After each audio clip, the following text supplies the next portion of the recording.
Good afternoon, YouTube. Hey, this is Ron Navy. Thank you all for coming to this great special show. You wanted the best. We got you the best up and coming YouTubers out there. We got at chat. We got Rob from Everything Star Wars. We got Flipped Out. We got Road Rants, and we got Let's Talk Star Wars. Also, we were gonna have Mike Matrix. He hasn't shown up yet, so if he shows up, we'll have him in. So, first of all, guys, I am honored to have you all on the show. And like I said earlier, I got this little bottle of 1962 Crown here that I am gonna pour some in. Woohoo! I only drink this on special occasions. This was my dad's when he was alive. And here's to you guys. Thank you. Thank you. Cheers, Ron. I'm going to take a sip of my coffee. Cheers to you. So, first, thanks for having us all, Ron. I really appreciate it. You had us all. Rob's went out and got everybody with the exception of Mike.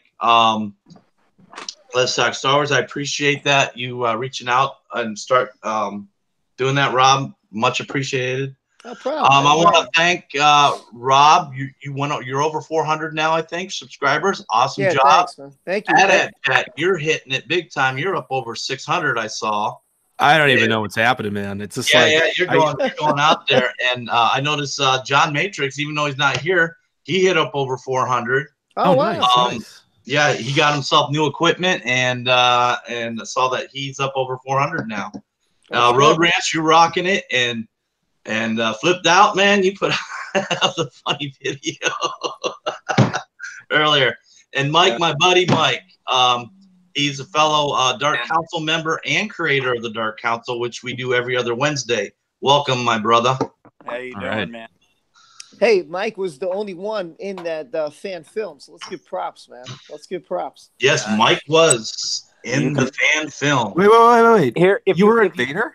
Yeah, if you see me, you've seen the Easter egg in Vader. That's all I can say. Okay, that's really awesome, dude.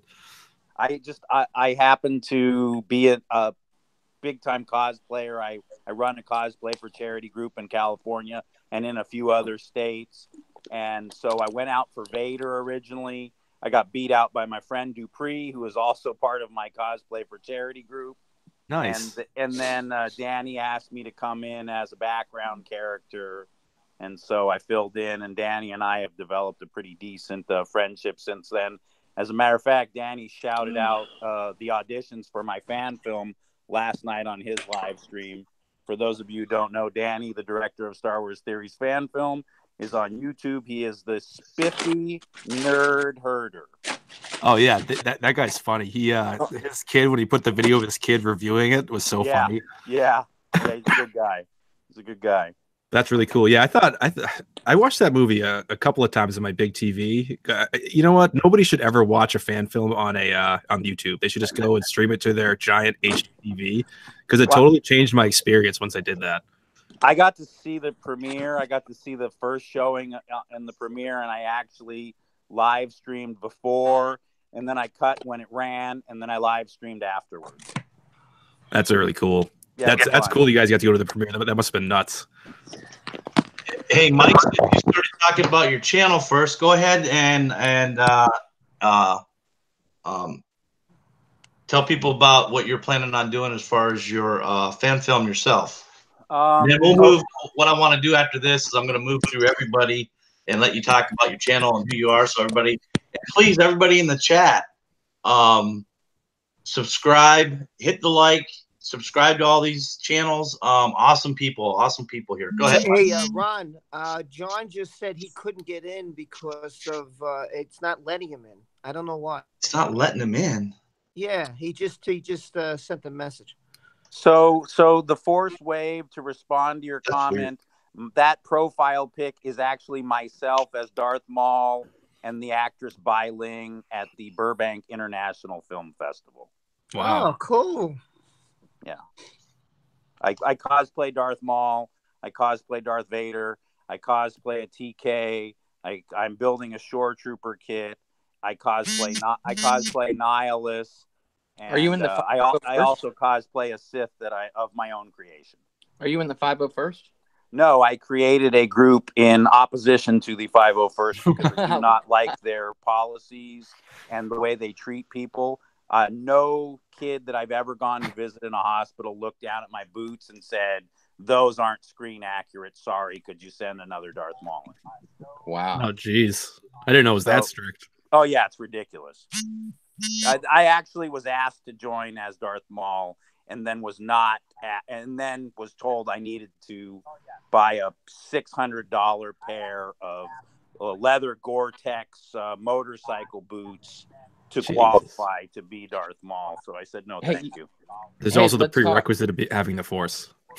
Yeah. When I right before The Force Awakens came out, I met a guy because I was in pest control, and I was at his house, and he had a movie screen accurate First Order Trooper helmet, and I said, "Wow, how did you get this? It's not even the movie's not even out yet. The Force Awakens wasn't even out yet." Turns out he ran the Southeast Division of the 501st, and he had one because he actually was an actor in the movie as a extra. Right. Wow. Right. Yep. It was pretty amazing. I have a picture on an old phone that I can't charge anymore, but I never did keep his number. But I think it's cool that you started something in opposition to them. He told me about their rules, and they are pretty strict. It's not. Maybe that was a bad way of putting it. It wasn't necessarily in opposition. It was just to give people another option who wanted to do charity work but didn't feel the need to spend $2,000 on a cost. Now, I'm not saying I don't do that. If you see my Vader or you see my Maul or you see my TK, they are all screen accurate. That's really cool. But I feel like we all spend a bunch of money in various ways. Yeah. Well, my Vader's, probably almost $3,000 at this point. So hey, John Matrix. Hey, appreciate you coming in. You got in, brother. Appreciate it. Yeah, no problem. I'm happy to be here. I was talking about it earlier. I saw your live stream. You went over 400. Congrats, man! You got some new equipment there. Looking good. Nice. Yeah, we're getting a lot of traction over here. A lot of subs. That's awesome. I'll tell you the truth. I'll say this is my opinion on everything, and then you guys can let me know what you think. When Star Wars Theory put out his fan film, that seemed to have changed everything. I agree. Like every channel, the community really responded to every channel. It was incredible what I've seen. It brought a lot of us back together in many ways. Yeah, I agree. I think it was a pretty good. I actually, for some reason, a lot of people took my review really negatively, even though, I don't know. I guess that's what happens sometimes. You got to take the good with the bad, depending on how you review something. But I thought it was cool that this thing exists. And I was like, oh my God, like this guy put his heart and soul into something. And this is all the people have been talking about. It just shifted the conversation finally, which was like, great. I was like, all right, now we're all pumped about a fan film. And like, regardless if it's like, going to change our lives or not, like it finally was like this positive thing going on, which is like really cool. So, well, it brought Star Wars back to us, is what it did. Yeah, it was true. It goes to show that it can be done. Yeah. Yes. Well, it's crazy. Yeah, it's pretty wild how close, like, or how available technology is now for people just to produce high quality films now. Well, he also used a director who is a USC film school graduate and is basically following in the footsteps of George Lucas. So, oh wow, that helped. That's awesome. That helped a lot. All right. Are we going back to where I was supposed to start, Ron? Or are we still chatting? Yeah. Go ahead, finish up, and then when you're done, we'll go at chat, everything Star Wars, Flip Quest, John, and then Road Rants. That's how we'll do it, and just talk about your channel, what's going on, and like I said, John, go ahead and post your links in the chat. Let's see, I didn't give you a wrench yet, did I? So you probably can't. But once I do, there we go. I added you, John. So go ahead and post your link up in there so people can join your channel and all that other good stuff. All right, I'll post it. All right, go ahead. Finish up. All right. So I for those of you who don't know, I know a lot of you do, but for those of you who don't know, I do an EU show once a week where I basically invite a guest on. Show has nothing to do with me. It's about highlighting another Star Wars fan and their love of Star Wars.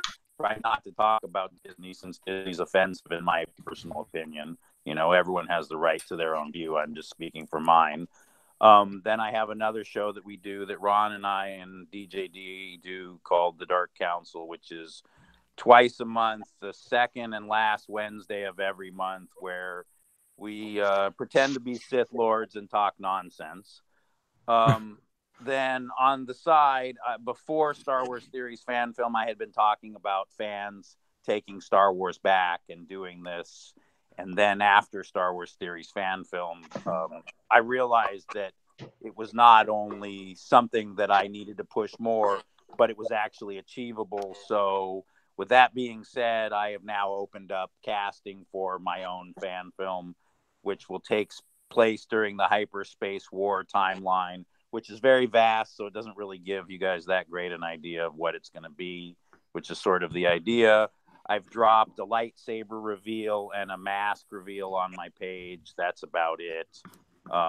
If anyone knows anyone who wants to be a Sith or a Jedi in the fan film, they can email me at thedarksideriders@gmail.com.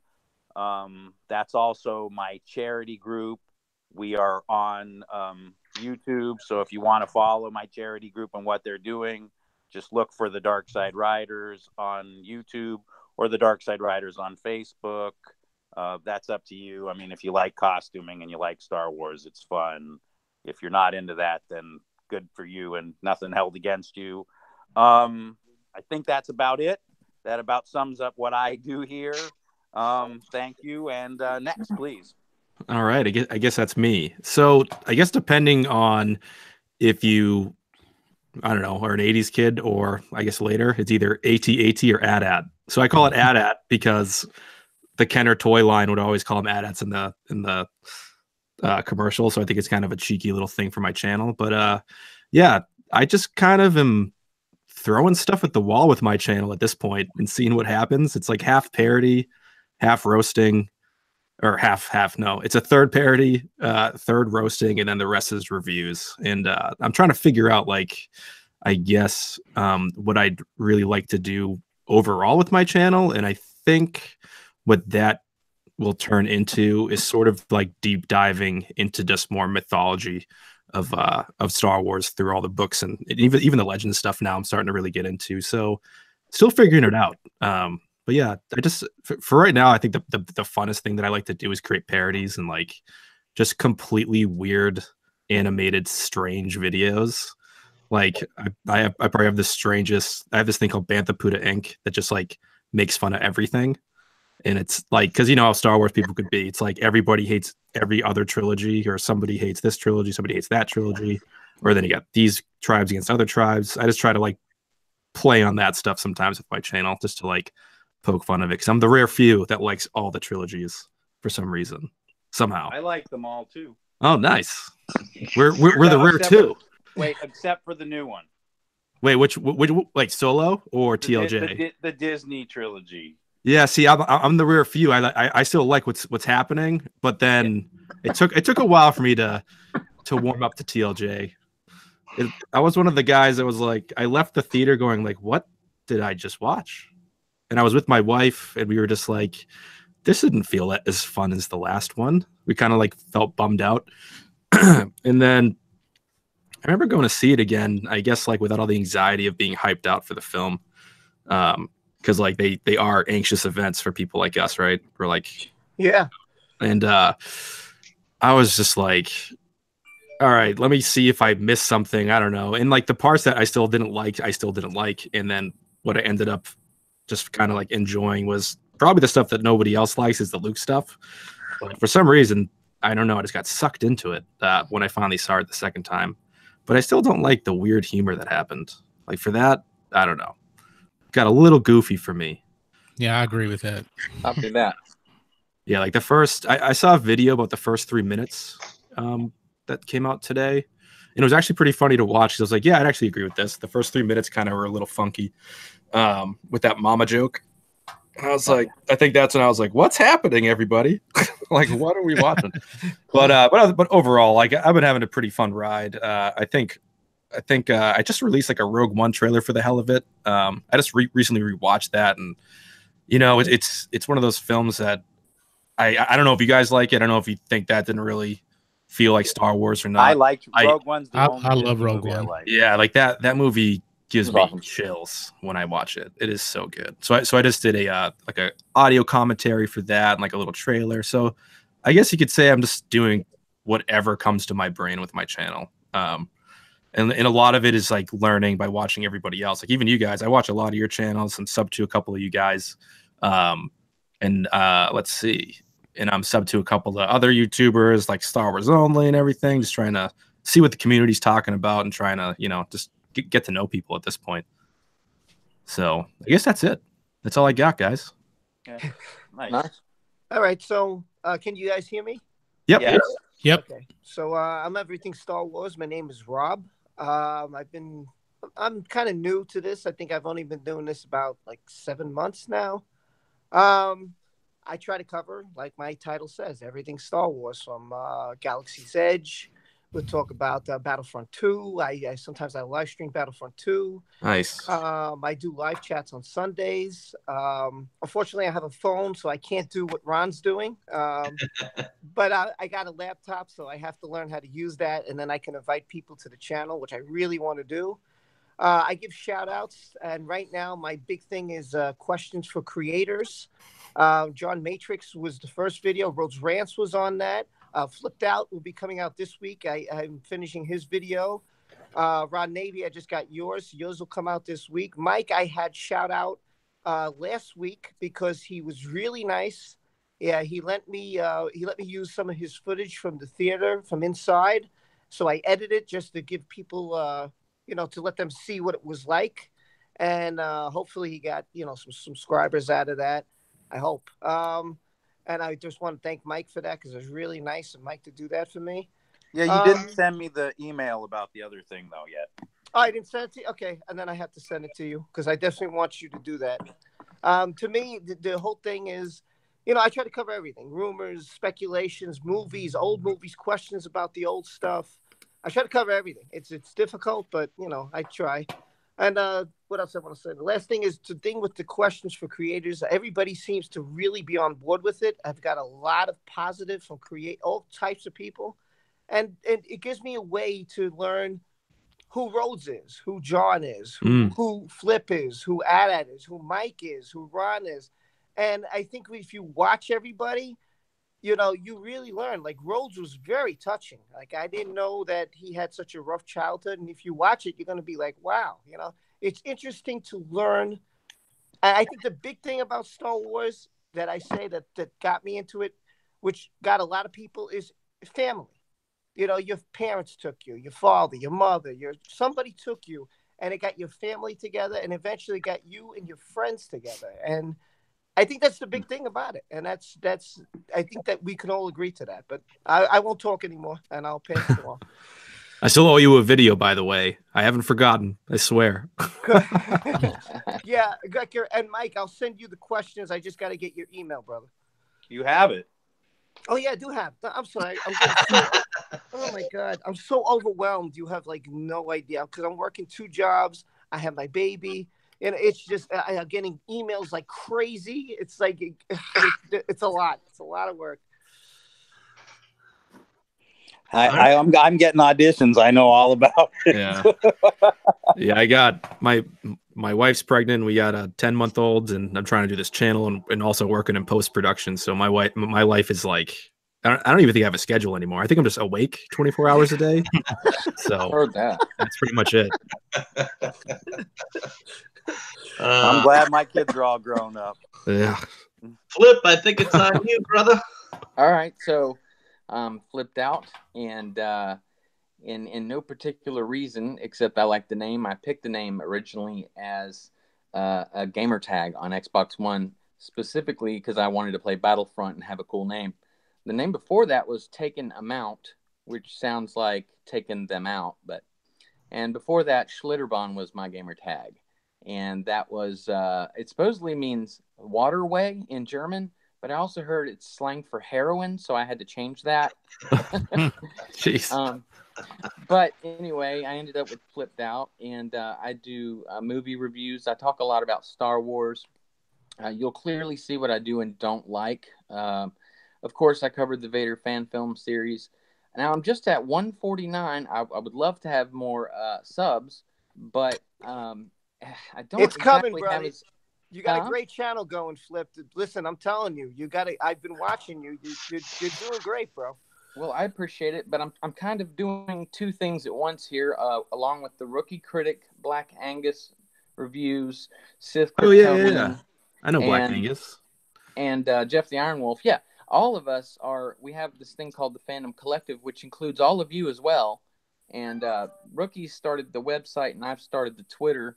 And what we do is, well, we try and cover everyone else's channels, their newest video, and put it out on Twitter.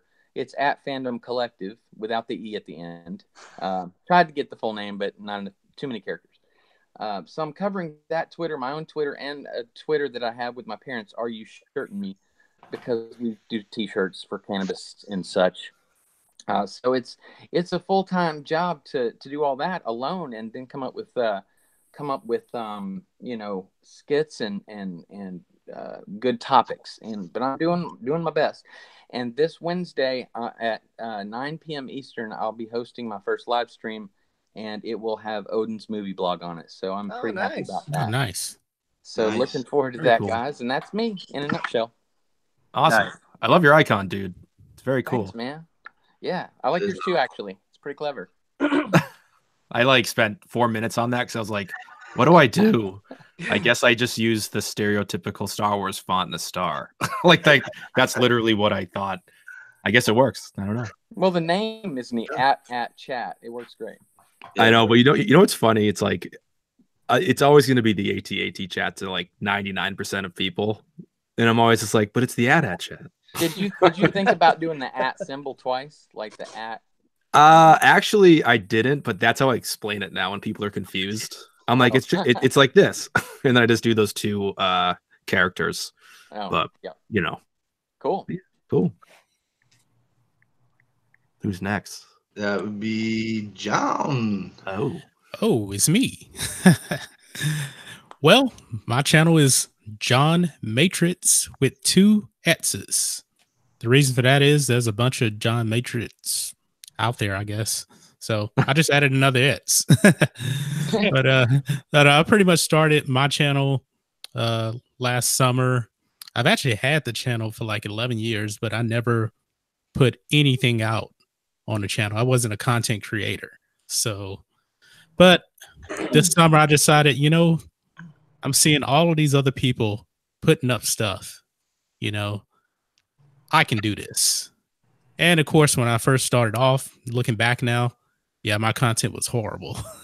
It was pretty bad, but now it's gotten a whole lot better. I'm a big Star Wars fan. What's that? I was to say I can't watch my first video.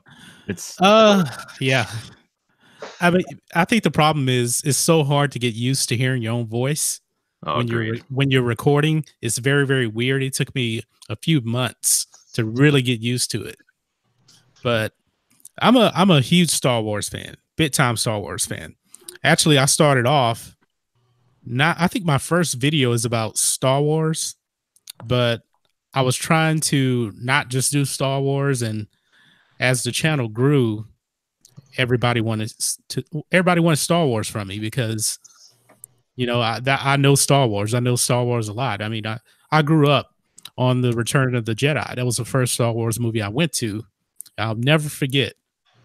I remember seeing that in 1983 at the movie theater, and I remember seeing Yoda. I don't remember seeing it completely now, but I just remember seeing Yoda. I remember seeing Emperor Palpatine, and I was just captivated. And from there, that's when I started watching the other 2 movies of the original trilogy. And when Star Wars came back in 1999, it was a huge event. I was in college then, and I went to see The Phantom Menace, and I was just amazed. The visual effects then that was groundbreaking in 1999. Doesn't hold up too much now, but to see Darth Maul, I went to the movie theater 6 times and saw that movie. And of course, Revenge of the Sith is my second favorite Star Wars movie. And I'll never forget, this is how dedicated I was. I just got out the Navy. I got out the Navy in 2004, and this came out in 2005. And I went to the midnight showing. Remember, they used to have midnight showings. You have to get there early if you want to get a ticket. So I did that. And I was also working security. And I had to be at that job at like 5 in the morning. So I basically got no sleep because I wanted to see that movie so bad. Now, I'm not a huge fan of the new movies. Actually, the only Disney Star Wars movie that I like is Rogue One. Yep. I think the other ones are terrible. Just absolutely garbage. So that's pretty much me. That's pretty much Star Wars. I'm a bit Terminator fan. I like James Cameron. What do you think of the last Terminator? What is that, Genesis? Oh yeah. When I first saw it, I was like, okay, the nostalgia was there for the first like 15 minutes. It was okay. Yeah. But I think the trailer did something really bad. It actually showed John Connor actually they gave their the big reveal. They gave the big reveal. That was a huge mistake. Huge mistake. I felt like I got Prometheus when that movie came out when I went to go see it. Yes. I mean, I tried to like the movie, because I'm a huge Schwarzenegger fan. Yeah, me too. Huge. That's why I got my channel name, John Matrix from Commando. Love Commando. So that's pretty much me and my channel and my Star Wars history. Cool. Nice. Road, you're next, buddy. Rhodes. I'm back. Can you hear me? Yes. Yeah. Okay. I apologize ahead of time, but this is for my subs. I'm back. I'm on Ron Navy's channel. Hey, I already said it for you, Rhodes. My channel is Rhodes Rants on Star Wars, and I talk about Star Wars, Marvel, DC. I am sort of caught in the middle on the Disney thing. There's some Disney stuff I enjoy. Some I can't stand. And I don't know. It just depends on what movie it is. Like, I hated The Last Jedi, but I liked The Force Awakens. So that's sort of like, that tells you like where I'm at in the spectrum of fandom. I'm sort of caught in the middle. But I do news, I do opinion, I do reaction on my channel. John Matrix and I are talking about doing a weekly live chat coming up pretty soon. Cool. We're both Texas boys, so we're going to try to do something and probably name it something surrounding the state of Texas. The Texas I don't two-step. know what How about yet. that? Yeah. Okay. What part of Texas you guys from? I am in East Texas, Longview, Texas. Yeah, and I'm in Houston, Southeast Texas. All right. My sister lives up in Prosper, Texas, which is north of Frisco. Okay. Well, my sister lives in Prosper, Texas. Oh, really? Yeah. We go there every year. She purchased a house there 2 years ago. Yeah. Now, she had lived in Frisco, moved to Colorado Springs, and then moved down to Prosper 2 years ago. Nice. She bought a heck of a nice house up there. Oh, it's like go big or go home. Oh, it's nuts. It looks like a castle. Yeah. But that's it. That's my channel. All right. Cool. Well, hey, thanks for having me. I appreciate it. Thanks for coming. All of you, thanks for coming. Thanks for having us, bro. I'm if you don't know about me, I'm Ron Navy. Actually started out I was watching reviews for you, Craig's show. In fact, my first video, all it was me I did a Yoda audition for Hamlet thing, and Craig actually put it to video. He posted it on his channel, but I got the voice version of it on mine. So that was the first thing I ever did. And So that was my start with YouTube, with the Star Wars. I love the people. You know, you meet all sorts of different types of people in here, and you meet some crazy people too. So, you know, but you also meet people that you become close to, lifelong friends with. And I'm on that as far as my Star Wars goes. I can't stand The Last Jedi. I can't stand Solo. Oh wow! I'm one of those. I'm 50 years old, so it was 1977. I was 8 years old. I went to the theater 13 times and watched The New Hope. So my Star Wars started when I was 8 years old, going into that theater 13 times. It would have been so cool. Like I was born in 1986, so I missed out on my first experience was the special editions when they came in. But even though I saw the films on VHS way before, and I actually have the same like history that John Matrix has, where it's like I saw the Return of the Jedi, that's still my number one, and then I saw Empire Strikes Back, and then I saw A New Hope. So I actually like them in that order too, which is kind of funny. But yeah, like I always say, like those are the films I always go back to obsessively. And like I've even bought, well, I shouldn't have bought these actually because they're sort of pirated, but I got the despecialized versions on Blu-ray now, which is amazing to watch because I don't have to freaking sit through Return of the Jedi Rocks, which is like the worst thing I can ever sit through.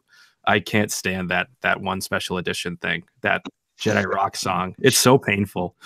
But yeah. Yes, for me, A New Hope is my favorite one, simply because it was the first one that I ever saw. And you know, your kid, you seen what robots? A gold robot? Who sees that? Who sees airships in space? And who sees the freaking a land speeder that floats? You know, I mean, it was just so awesome. First lightsaber. I mean, you can't top. But really, it goes to what. When you were born, when you first, you know, got to know Star Wars. So that's my era. That's why The New Hope and probably Empire Strikes Back is my second favorite. I was 5 years old when The New Hope came out. I was also 5 years old. I didn't even exist. I was 6. I didn't even exist yet. Oh, John, I wanted to ask you too. What'd you do in the Navy? I was an operations specialist. All right, I was SK, so 20 years. 20. I retired in 07, so 87 to 07. Thanks for serving, guys. Thanks for your service, brother. Yeah, I was in from 2000 2004, so nice. Port and starboard watches. I don't miss it. Me either.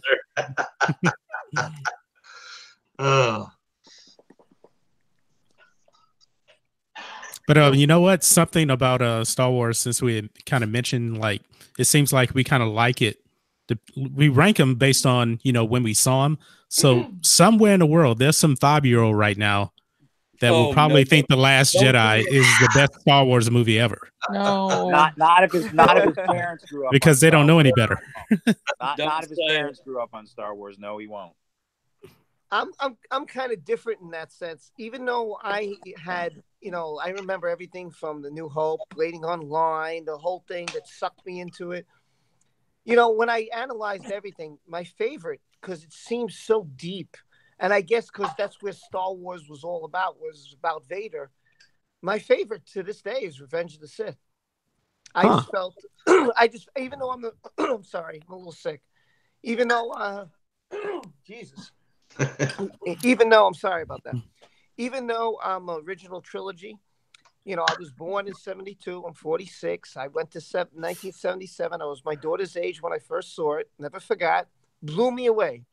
Sucked me right in.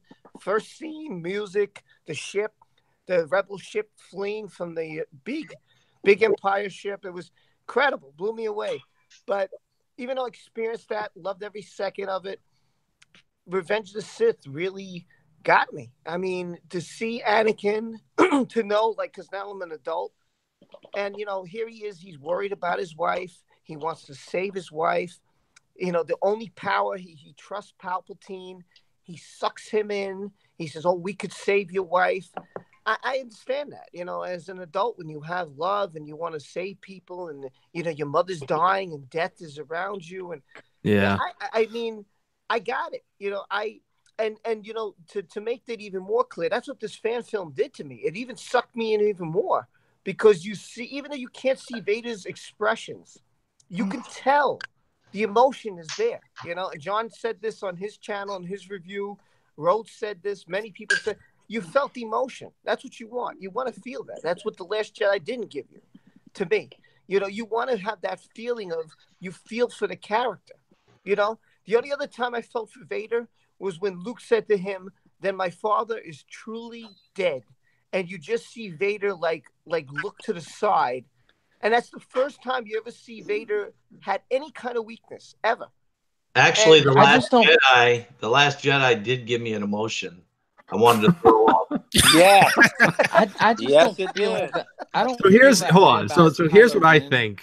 Oh, I'm sorry. Who was talking? I don't want to cut you off. I was just gonna say I don't feel this. I feel what you're talking about, Rob, because Vader did make me feel that way too. The way they presented him was, he's a very scary being. You don't know what's under there, but I don't feel the same way about like Kylo Ren or Snoke. Like I just don't feel the same about that. Yeah. Character. So I actually need want to to chime go in. into I'm Snoke. probably I the only hate guy that I might be the only guy here that likes. Wait, no, somebody did like The Force Awakens here. That was Rhodes. me. That's Rose Rhodes' does. favorite. Yeah. Rhodes' favorite. So like I to love me, the Force Awakens. the Force. I never actually reviewed it on my channel because it came out so long ago that I was like, what would be the point of me even doing it at this point? But whenever I talk to my like hardcore Star Wars buddies and even people now, I'm like, yeah, it's a soft reboot. Like that's the way I look at it. And it was like the easy way to get people into these films, I think. And had they just taken the time to like sort of be like, all right, maybe we shouldn't do the color by numbers. Maybe we should do a little bit, something a little wacky, kind of keep it with the prequel era aesthetic, merge it with a little bit of the new stuff that like, people were a little more used to. I think it would have done a lot better in the long run. Even though like I still like the movies, I have this like suspicion that like the fact that they so blatantly disrespected the prequels, they're like, don't worry, we're not going to touch that shit. And they made it seem like that was like this big dark spot in Star Wars. I think kind of was a disservice to like the way they approached the new movies because they're like, we're leaving that shit behind and we're doing this. But then you come to find out like the Clone Wars might be the most loved thing in the world by most of the people going out to see these movies. And they're like not getting that stuff. They're not getting the war. I love I love Clone Wars. Yeah, like so in that so like since even though I like the new movies, I also have this part of my brain that's like I so completely understand why people are pissed off that because it's not what they have been seeing for the last like 10 years that exists as Star Wars. Can I interject there as to why I'm upset? I'm upset Oh, yeah, sure. because I'm upset because they took 4 Solo kids and a Skywalker kid and threw them in the garbage for 2 terrible characters I'm disinterested in. Oh, Rey and Kylo. Rey and Kylo instead of the 4 Solo kids and Ben Skywalker. We get Rey and Kylo. Yeah, that could have been. Thanks, Disney. Thanks for Luke. Disneyfying Star Wars. Could I just say something about the Force Awakens real quick? I agree with that because at this point I'm like, what is the point of me going over a past movie? It's kind of silly.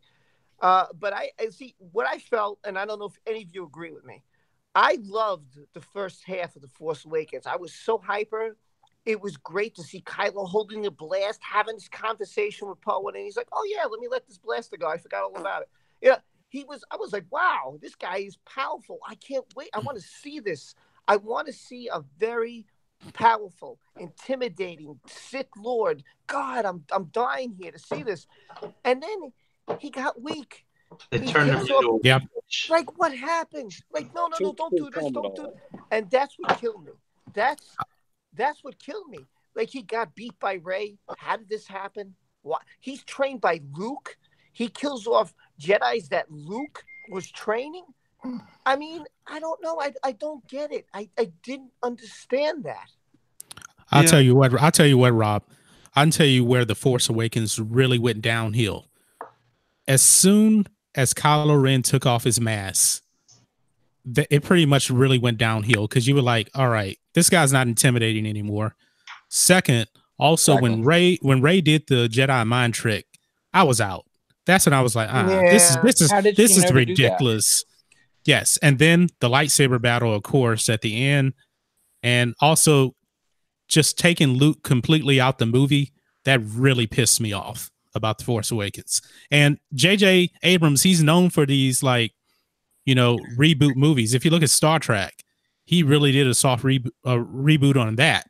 So we kind of should have expected that The Force Awakens was going to be a New Hope reborn in a way.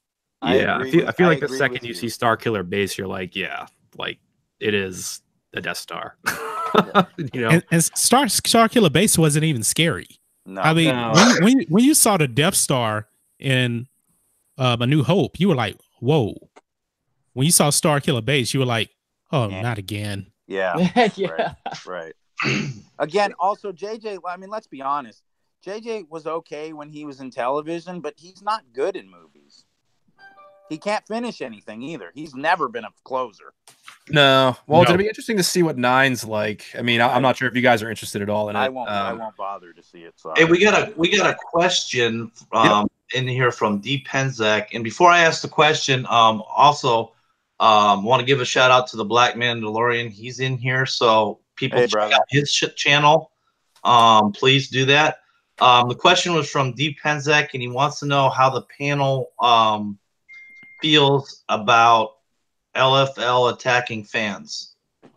And we'll start with we'll just keep the order at Rob, Flipp, John, and then Rode, and then Mike. Go in that order. Cool. All right. So I guess I have a few things to say about that.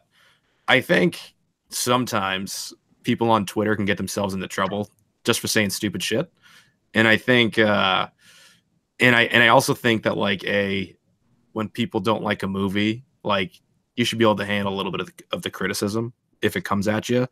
But I think it depends on how it's phrased. Like if you just at somebody, or you write a piece and you go like, yo, I hope you die because I had a bad experience. It's kind of like a weird way to start off a conversation with somebody if it just didn't live up to whatever it was that you were hoping to feel, I guess. But I feel like the problem is that so many Medium, Quora, all those other places that have quote unquote, I call it quote unquote journalism because it's not, if we're being serious. I don't believe in most online journalism anymore as having any integrity. It's spinning everything, and it's insane. And I think those are the people that are the culprits mostly at slinging bullshit at fans, personally, because I've seen 3 instances of Lucasfilm besides Chuck Wendig, who got fired. He was out of control on Twitter. 100%. He was way over the top. Yeah, he was out of control. And I don't even really like his books personally. I couldn't even read them. So whatever. It's I don't know who he is. It doesn't matter to me. His books did nothing for me, whatever. But yeah, it seemed like from the last year, the most vitriolic to the fan stuff I saw was always from ancillary journalism pieces that were talking about fans, but not on behalf of Lucasfilm. But I do remember there was the J.J. Abrams saying you can probably find an enemy in Star Wars, depending on whatever. I'm not sure what the quote is. And then there's the man baby meme, which is now that's rampant everywhere. So it was probably stupid to say man baby in the first place. If I was a creator, I wouldn't say man baby. But at the same time, I feel like there's just so much crap journalism out there now, just slinging shit at everybody. So I don't know if that's how you guys feel, but that's how I feel about it. It's hard to know what article to even pay attention to. It's I don't know. Even the Russian bot thing. Do you guys remember that? Yep. Yep. Even I reported on that on my channel. I was like, this is bullshit. I was like, I like The Last Jedi, and there are no Russian bots. At least the way that I took this article was somebody tried so hard to validate or invalidate people's distaste for a movie by using data. And I'm like, this is so far reaching into just not enjoying a movie that it's ridiculous. So that's kind of my take, I guess. I think people reach a little too far to try to, I guess, make people's opinions invalidated in some way. That's all I have. Agreed. A lot of people out there that are with the production need to. Well, there was Freddie Prinze Jr. also. there were so many comments made that were out Oh, I of didn't even line. know about that. Yeah, he called us fat 40-year-old man babies, just like Ryan did. Really? Yeah. Wow. Am I up? Well, what was the question? Well, I was saying, is it my turn? Oh yeah. Okay. I didn't want to disturb. I didn't know if you were done. I didn't want to disturb you. Well, I mean, listen. For the past year, okay, I've been a Star Wars fan for 40 years. Okay, I'm an old fart. So, you know, when back in the day, okay, the biggest thing was, are you a Star Wars fan or a Star Trek fan? That was the biggest argument, and people would argue over Star Trek and Star Wars and Star Trek. That was it. It was, and I never seen any franchise argue amongst themselves. Never. I've never seen it happen. I'm sad because when I came into this, which is only 7 months ago, I missed all the politicalness. I missed the Kathleen Kennedy. I missed the Ryan Johnson. I missed all these people, all the negativity. I missed all that. Oh, you didn't like our movie? Well, you're this, you're that, you're this. First off, that's not the way to go about it. Okay, that's if they didn't like it, there's a reason people didn't like it. Okay, then you got to fix it. What did they like? Let's go out. Let's take a poll. What can we make better? How can we fix this? What do they want? What annoyed me is Mark Hamill sitting there with Ryan Johnson saying, this is not what they want, man. What are you doing? This is not how Luke would be. This is how Luke should be. He's telling them. And the guy's like, yeah, well, I don't care. It's my direction. When I first saw this, before I did YouTube, before I joined this whole fantastic community with you guys involved, which I love, by the way, before I joined this, I was sitting there like, why on earth would they not follow what George wrote? Just do 7, 8, and 9. If you want to tweak it a little bit, fine. Let George direct it. You know, you want to write it up or change it up, we'll talk with him, say, can we take this out, put this in, and whatever. Finish his story, which I think is what every Star Wars fan wanted to see to begin with. And then if you want to do a Rey and a Kylo, great. But you can't also have 3 writers, 3 directors doing 3 different visions. Everybody's going to have their own vision of Star Wars. I'd agree with that. If I had to write 9, it's going to be different what Flipp's going to write. It's going to be different what Rhodes is going to write. It's going to be different what Adat's going to write, or Mike, or Ron. You know, all of us are going to write a different episode 9. And that's it. So instead, have one person write their trilogy. Have a couple of people say, yeah, you know, like Dave Filoni, Favreau, Garth Edwards, Ron Howard. Have them all join in and say, okay, listen, let's tweak this. Let's change that. Let's tweak. And that way you just follow the story. You could do trilogy after trilogy. And guess what? We'll keep coming. But when you have, okay, well, Ryan Johnson's doing this. Well, J.J. Abrams is doing this one. Well, the third one's going to be this one. It's going to be all over the place. And that's exactly what has happened. And to me, as a director, I did a video on this. How do you attack a YouTuber? When I saw Johnson go after Mike Zeroth, of all the people in the world, I never was so ticked off. I was like, how could this guy, I mean, enough you're attacking fans, but now I'm in this and now I see you attacking Mike. Mike is what, and I don't care what people think. Oh, where does he get his information? He's clickbait, whatever. He doesn't respond to me. I get it. I get why people are upset. He's in one of my parody videos. I get it. But let me tell you something. I edit one video. The last video I did, all right, when I was really did that deep video, that took me about 3 hours, almost 4 hours to do. I mean, that was really, it took me a long time to put out this one video. So Mike does 3 a day. 3 a day. He does more than that. Sometimes, yeah, maybe you're right. Maybe there's more. He does about 6. That's he's a machine. I've seen him do up to 10 or 12 a day. I was a frequent Mike Zero, when The Force Awakens first came, like when we first heard about the Disney acquisition, Mike Zero's channel popped up on my YouTube feed or something. I think it might have been Dragon Ball Z way back in the day or something. But all of a sudden, like I would watch his stuff religiously, and like it was probably the happiest Star Wars times I can remember, just like leading up to The Force Awakens, just all this hype, specifically channeled through it, like watching his stuff. But yeah, it's like now I don't really watch it as much anymore because I'm like, there's so much news and so much stuff on YouTube that's like, who knows what's happening. I just want to be surprised now, like, because who knows what's going to happen. But yeah, I used to watch him a lot. I do remember seeing that tweet too. That was like, oh, we used to call it being zeroed or something like that. Yeah. Yeah. I mean, at the end of the day, like people should know that even if he didn't mean that maliciously, and in my head, I didn't read that tweet as a mean thing, but I think it was stupid, if that makes sense. Like it shouldn't have been tweeted. Agreed. Like I don't think Ryan Johnson is like looking to start a beef with people on YouTube. I think he kind of puts his foot in his mouth by tweeting something stupid, and then he deletes a whole bunch of tweets or something. Didn't he delete 20,000 tweets? Hey, stupid is as stupid does, brother. Yeah, true. Good movie, by the way. But yeah, I feel like it was very inappropriate. I think it's inappropriate when creators act that way online. And like even I have apologized to people when I do the same shit online. Like I just did with Geeks and Gamers. I just like talked to him and I was like, I'm done antagonizing people online. You know what I mean? It just causes so much drama.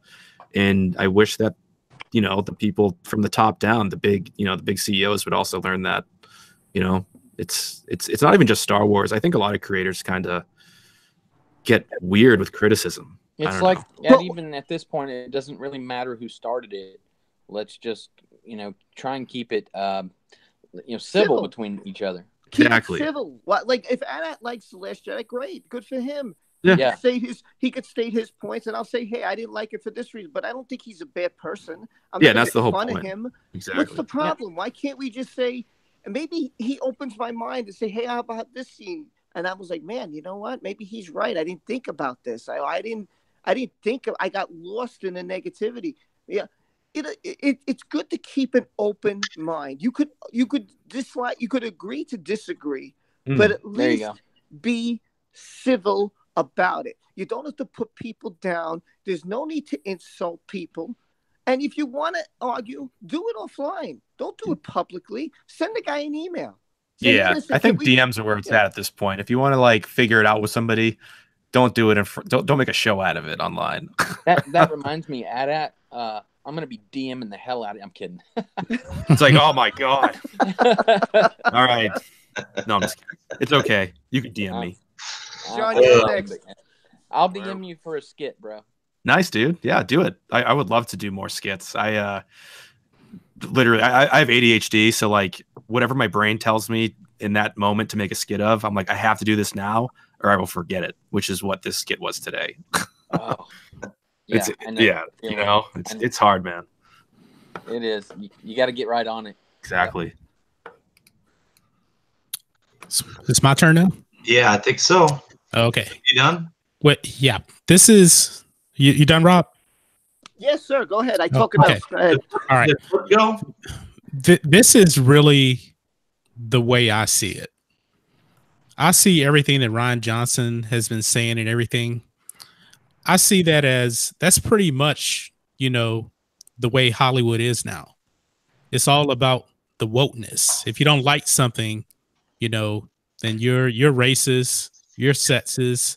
Look at everything that's been going on with the Academy Awards. It's just become so political and, forced diversity and things like that.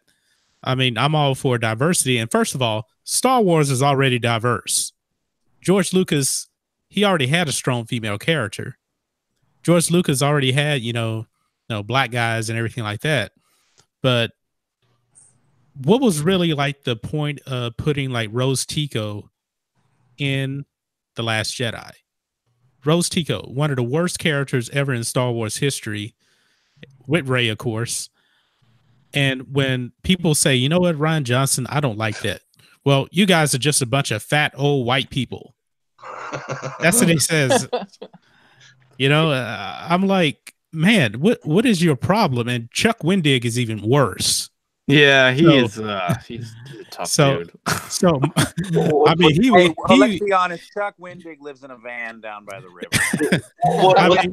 What's funny about that is I am fat and white and old. Yeah, I'm those things also. The funny thing about Chuck Wendig is Chuck Wendig was so woke that even woke Marvel said, "Oh, you're way too much," and they fired him. And you're kind of seeing that trend now is the MCU now is starting to go that route too with the whole Captain Marvel thing. Now you have Brie Larson, saying, I don't care about the opinion of white men and stuff like that. I'm like, come on, man. And the trailer, I hate those arguments. Yeah, the trailers for Captain Marvel, to me, I think she is miscast. Her acting in those trailers are just atrocious. I mean, I'd rather watch Hayden Christensen in Attack of the Clones because her acting in those two trailers is just cringeworthy. And it really bothered me when, like when she said, when Nick Fury told her, oh, so you guys are a bunch of heroes, she says, warriors, noble warrior heroes. I'm like, that is just bad. That's bad acting right there. But that's the route that the MCU is going because they're following the Disney Star Wars script. And they're going to end up paying the price, So that's all I really see it. I just see it as like too much politics, too much name calling. When Ryan Johnson started off, with his name calling, I was like, man, this guy's like 45 years old. He's acting like he's 5, So, because some kid stole his lunch money. Yeah. But that's all I have to say about it.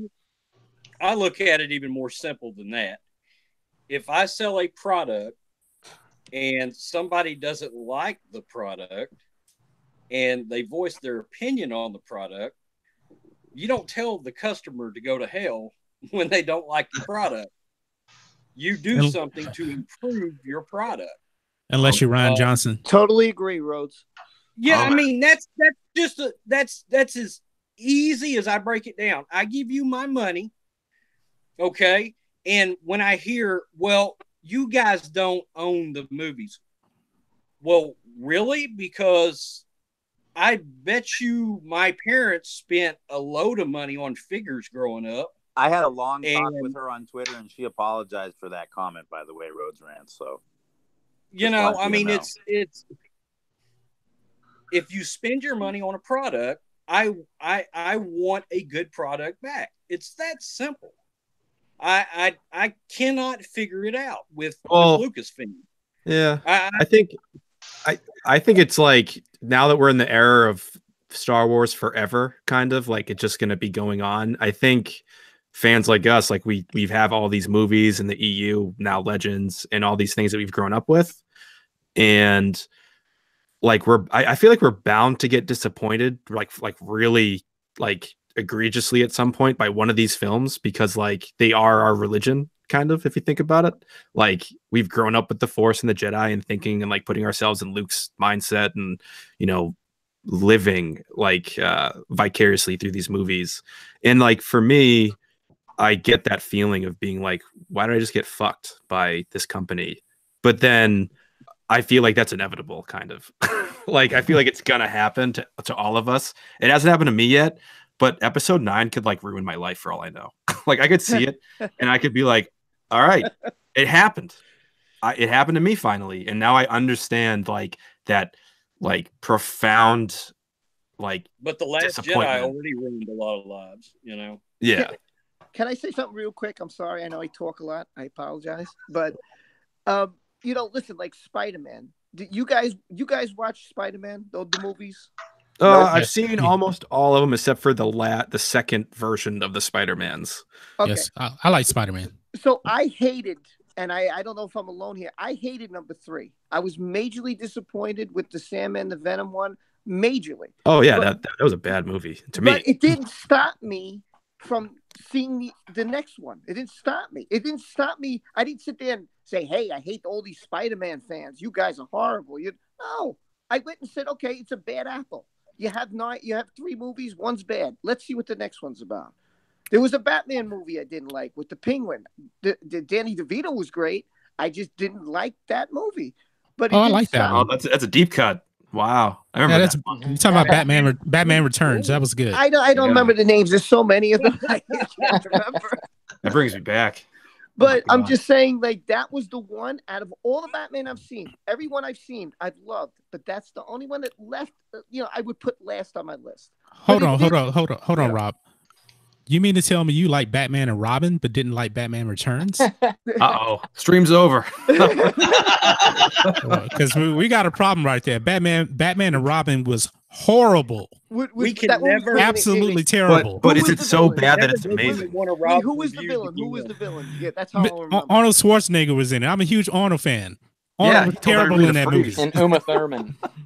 He was terrible in that movie. He was Mr. Freeze. I'll be honest. I like that better. Oh my God. Sorry. Dude, I love the scene in that movie where they kick their heels together and ice skates come out of their shoes. The most ridiculous thing I've ever seen in my life. When Arnold said it's a freeze, I was like, "Oh my God!" Yeah. Everybody, chill. So I just want to I'm sorry. I just want to make these 2 points real quick, and then you guys got the floor, and I'll leave you alone.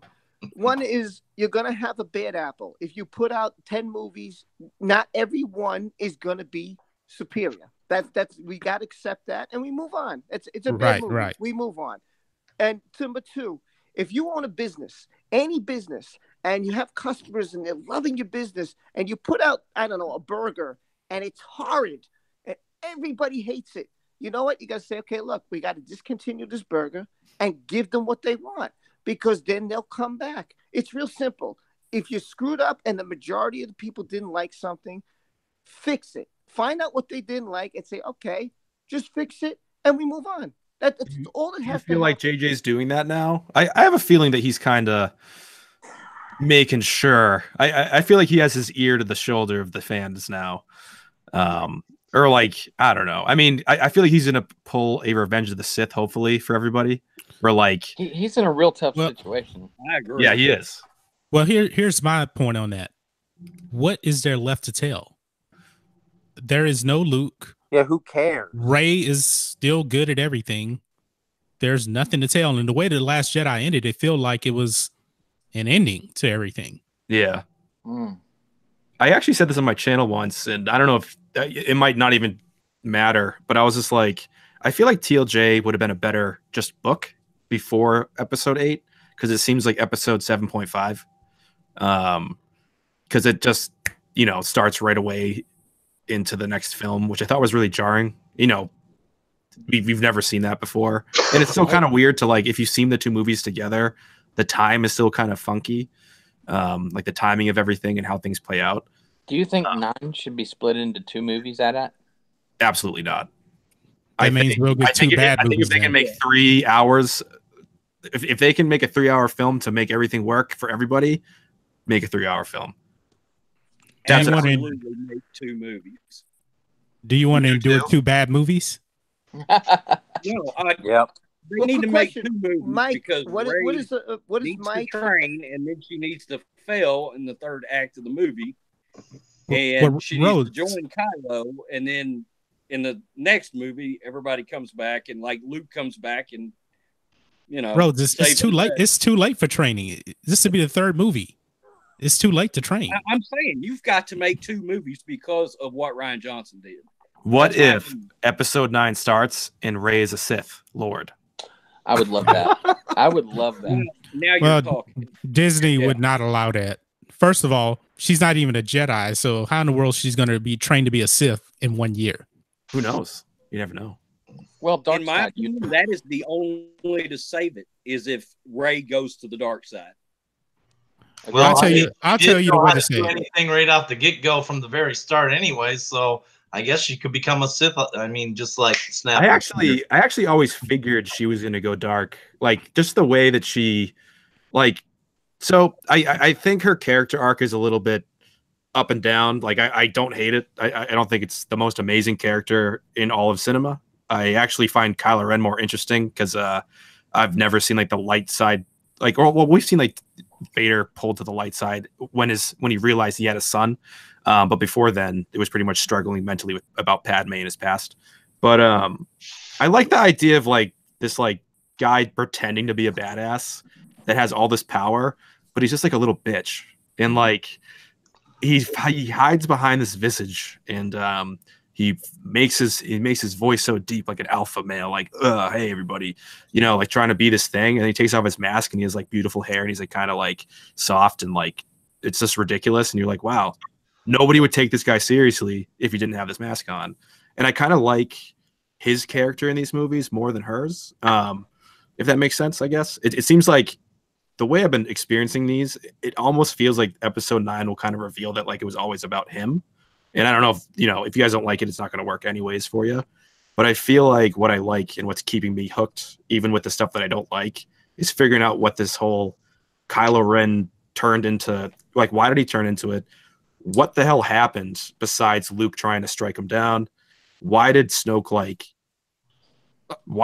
poach this baby in a womb from 30 years ago after the Battle of Jakku? And like, what the heck is going on with the Darth Vader mask? Like, I feel like those 3 things need to be addressed in episode 9. We need to go to the dark side right now and hear from Mike. Let's talk Star Wars. Yep. Because his view is going to be very, very dark. I am a Sith. I am always a Sith. I try to live my life by the Sith code. I've been a Star Wars fan my entire life and a huge Vader fan for most of my life. Unlike most of you, I'm not a fan of the Jedi in any way, shape, or form. So that's probably true, Ron. I'm gonna say that, in my personal opinion, everyone keeps missing the bigger picture here, and I feel like I'm in this argument constantly with people because everyone keeps talking about JJ or Ryan or Kathleen or this or Lucasfilm Limited, or the real truth is the elephant in the room, the corporation who is continuing to drop the ball at every single corner and let their employees act like little children, the company that cannot control its own employees on social media, the big dinosaur in the room, the mouse. Disney. The mouse. Yeah. Everyone needs to point the finger where the blame really lies. And I said this the other day, and I'm going to continue to say it. Thank you, Star Wars Theory, for kicking the mouse so hard in his nuts that he's going to be pissing blood for 6 months. Thank you. Yes. Dude. Yes. Thank you. Okay. So that's my personal opinion. Now to the movies. I walked out of the first movie and argued with an 80-year-old man at a 50s diner over how crappy that movie was. Okay?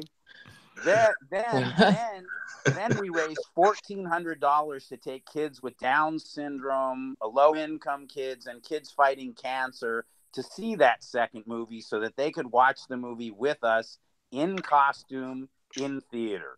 Disney owes me $1,400. That's how I feel about Disney. Dang. I'm being honest. 2 terrible movies, and then, in my personal opinion, and I saw Solo in theaters, and I'm not on the bandwagon. I don't call it Soilo. I'm not part of any of that. This is what I will say about Solo. Solo was a fun summer movie if I was a 14-year-old kid on summer vacation. It felt nothing like Star Wars at all. And there were so many ridiculous contradictions between that movie and the other movies. A perfect one that I bring up all the time is Chewbacca will eat humans, but he won't eat a fucking porg. Come on, Disney. Here's another perfect example of Disney's insanity. Let's save space horses, but let's leave human children enslaved.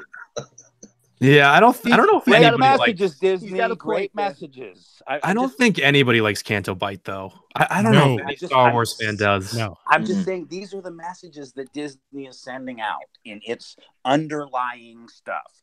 Whether they realize it or not, you're saying Chewbacca can eat humans. You can kill a human being, but don't kill a cute little space bird that we hope to sell to little children and make millions of dollars off of.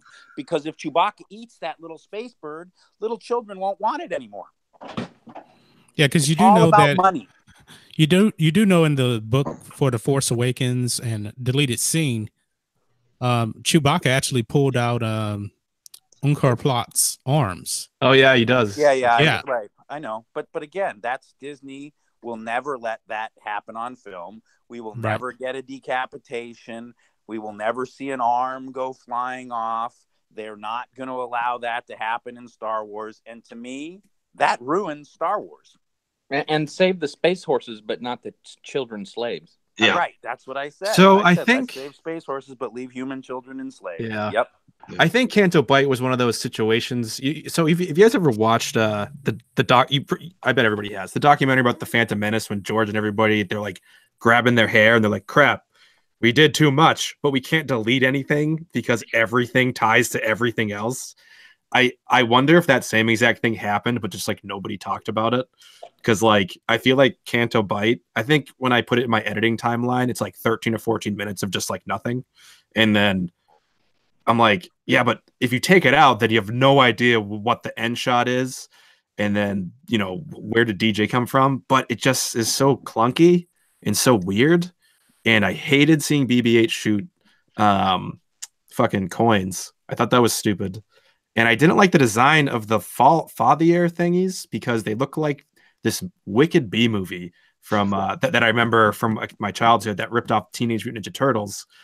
And it was called The Warriors of Virtue, and they were karate kangaroos. And I was like, what the heck?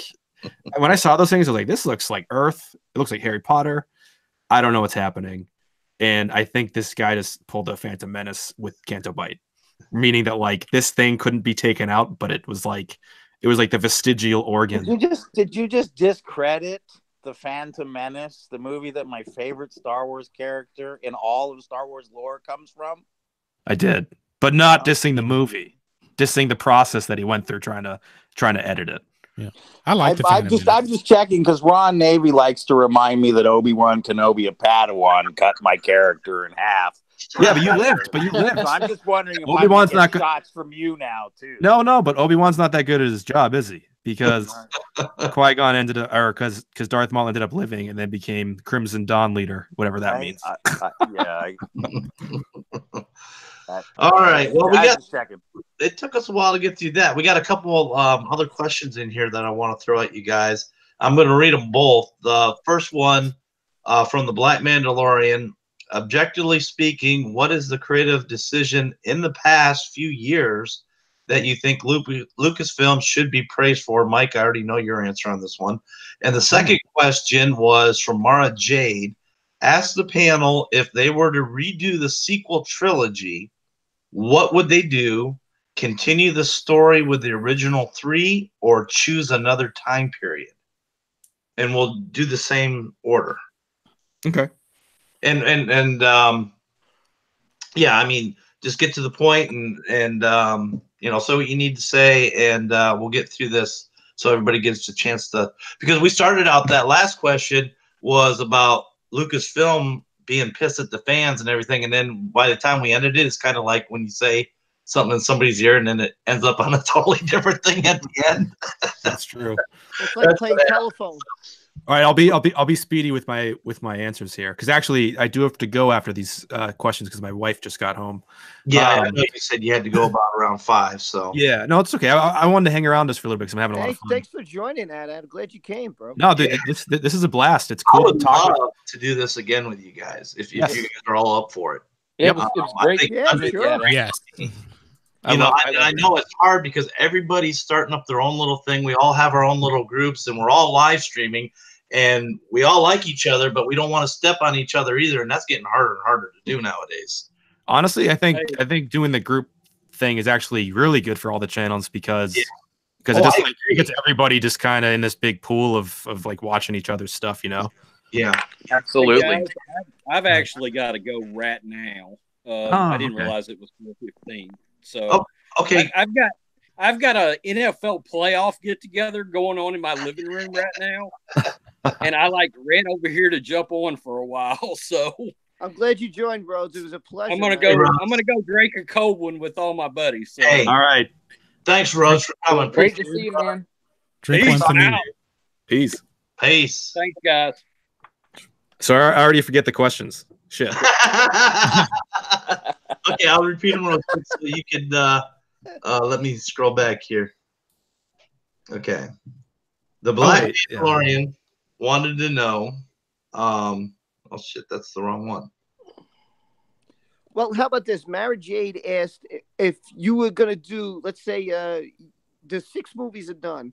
There What it would is. you have done for the next 3? Would you have done Yeah. something new or gone with George Lucas? My answer is I would do yep. Lucas. That's my idea. I would have liked to see a brand new time period personally, and I'll leave it at that. I think Return of the Jedi ended perfectly, and I'm glad we got what we got, but very much more interested in a different time period. And that's it. Alrighty. And then the Black Mandalorian said, what do you think that Disney did? What creative decision they made should they be praised for? Darth Vader in the hallway. Yes, definitely. Agreed. Sorry, agree with that. if there's an objectively perfect thing I've ever seen, it's that scene. if that, even though it's subjective, but that scene I could have on repeat for 2.5 hours. You do know that was from the reshoot too. That wasn't originally shot. Well, what's crazy? Do you guys know what the original Vader scene was supposed to be? He was running on the beach. I think. Yep, he was on the beach, and then he was in a kill Krennic, which could have been cool. But I loved that they were like, no, just kill everybody in the hallway like a tiger in a cage, and it's like, oh my god! I think I stood up and I wanted. Yeah, like in the theaters, I wanted to stand up and start clapping. I was like, yes. I don't know. I've never wanted to cheer about murder like that before. Clearly, you're not a Friday the 13th fan. I know. I don't think I've watched one of those movies in a long time. So, always Flip, for what do you Jason. think, Flip? You've been pretty quiet. Well, a lot of people here. I like to hear their opinions, of course. But what do I think that? Well, obviously, Rogue One was really amazing. What would I do different as far as the trilogy? Is it? You mean what's next, or what would have come after Return of the Jedi? If you could redo it, what would you do it? Would you stay with the same time period? Would you go to a different time period? I probably would have stuck with the same time period, but I don't think I would have copied a galactic civil war situation. I would have liked to see the Sith reborn, and Luke having had 30 years to prepare and raise a whole bunch of Padawan Jedi and done it right, and be this grand master like Yoda was, and be more of a mystical sort of war, and the raising some of the Sith from the dead like Bane. That would have been crazy, just something really mythological. Yeah. Pretty basic. Mike, how about you? I thought we were going in order. Yeah. Most of you who follow me have already heard my opinion on this. I told you guys all I would have Rey and Kylo would have been the Solo kids, and I would have probably thrown people off the trail a little bit by having the main evil villain be hooded the entire time. Probably midway through episode 2, I would have done a reveal that the main villain was Darth Talon. Then I would have had Talon's army weakened by Luke's new Jedi Order, forcing her to flee back to Darth Krayt and the One Sith, therefore creating a great Sith Jedi battle in the final episode. Wow. Nice. Pretty similar. I think you need to write this movie. I'm making a movie right now. Making one. Right. I wanted to say, if you like, since I have to hop off in a second, I wanted to say to you specifically, since you're making that movie, if you ever need any like editing or audio help, let me know, because I do audio post as well for commercials, like mixing and all that stuff. So if you ever just want somebody to take a look or a listen, I would be happy to just check it out. Shoot me an email, thedarksidewriters@gmail.com. Dark Side Writers. Let me write that down real quick. Yeah, post that in the chat, Mike. thedarksidewriters@gmail.com. Got it. All right, guys. Well, unfortunately, I got to go, but this has been awesome. Hey, it's been great having you, and hopefully, we can get this together again and have some more chat with you. Yeah. Appreciate you coming, brother. Yeah, thanks, guys. It's been really fun talking with everybody, and I appreciate you letting me talk on here. So I'll see you guys next time. All righty. Yeah, good to meet you, man. Have a good evening. Yeah, you too. And good to meet everybody. May the force be with you guys. May your chains be broken and the force set you free. I'll be set free. Cheers, guys. Cheers. All right, John. Matrix, yeah. We haven't heard from you yet. Okay, so what would I change about the sequel trilogy? I believe that was the question. Yeah. Yeah. Okay. Actually, I would have used George Lucas's storyboard treatments, and I think he was developing a script with Michael Arndt, and of course they fired Michael Arndt, and I would have used that as a template to really do the sequel trilogy, because I thought it was completely disrespectful what they did to George Lucas by, all right, going to sell the company, all right, we're going to complete the sale.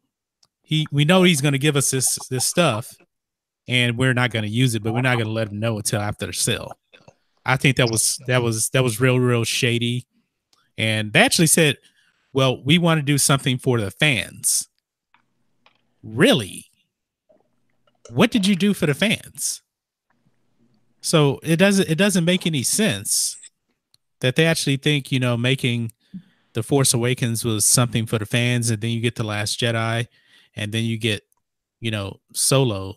I mean, this is going downhill. So they really should have stuck with the plan that George Lucas had in place. George Lucas is the best storyteller in movie history. John, maybe not. I'm sorry? Like when Kathleen Kennedy said she would honor the characters that George Lucas created, right? Right. That was a flat out lie. Completely. She lied to George. And man, I do not like her. I don't like her. And I think all of the other stuff outside of the movies that Lucasfilm has done is really making me hate the sequel trilogy even more. The whole Force is female thing, and the Force diversity. It's just making me enjoy it even less. I'll give them credit on Rogue One. They got that right, even though that actually had a whole bunch of production issues, and actually Garrett Edwards didn't even shoot the Vader the reshoots at all. He was fired. Yeah. The director. Right. Mm-hmm. He kept his directing title but he wasn't around for any of the reshoots. They used what was the guy's name? That did, I can't remember his name. Older looking fella. I know who you're talking about. Right. And they paid him Tony Gilroy. Tony Gilroy. That's his name. By the way, in the chat, Entertainment Hackers here, and he said he felt that he never agrees with John. He never disagrees with John Matrix. Nope. Me and John agree almost on everything. And Tommy also said the same. He said he also agrees with you, John. Good. Tommy Juice. Yeah, I wrote in the chat that Camp Smith would totally disagree with you, though. I saw. Oh, Camp Smith. So, Ron, it's funny. You've been asking us all these questions. Well, what about you, man? How do you feel about all of this, dude? How do you feel? Well, and I'm not trying to interject too much because I'm having fun listening to you guys because I haven't. Rob, I know you pretty well. Ron. What? What do you say? Let the dark side flow, Ron. So, I mean, Kathleen Kennedy, everybody, wants to put the blame on her, but I put the blame on Iger. Iger is the head of Disney. He had the ability to get rid of her. He knows the fans aren't upset. He knew Star Wars, he knew The Last Jedi wasn't that good, but yet he let it go, and he let Solo get made. His company is losing money left and right, not just from Star Wars, but the MCU, ESPN, all the Disney-owned companies are losing money. And it all starts out with Iger. Iger's the head guy. I did an article on there where the stockholders actually redid his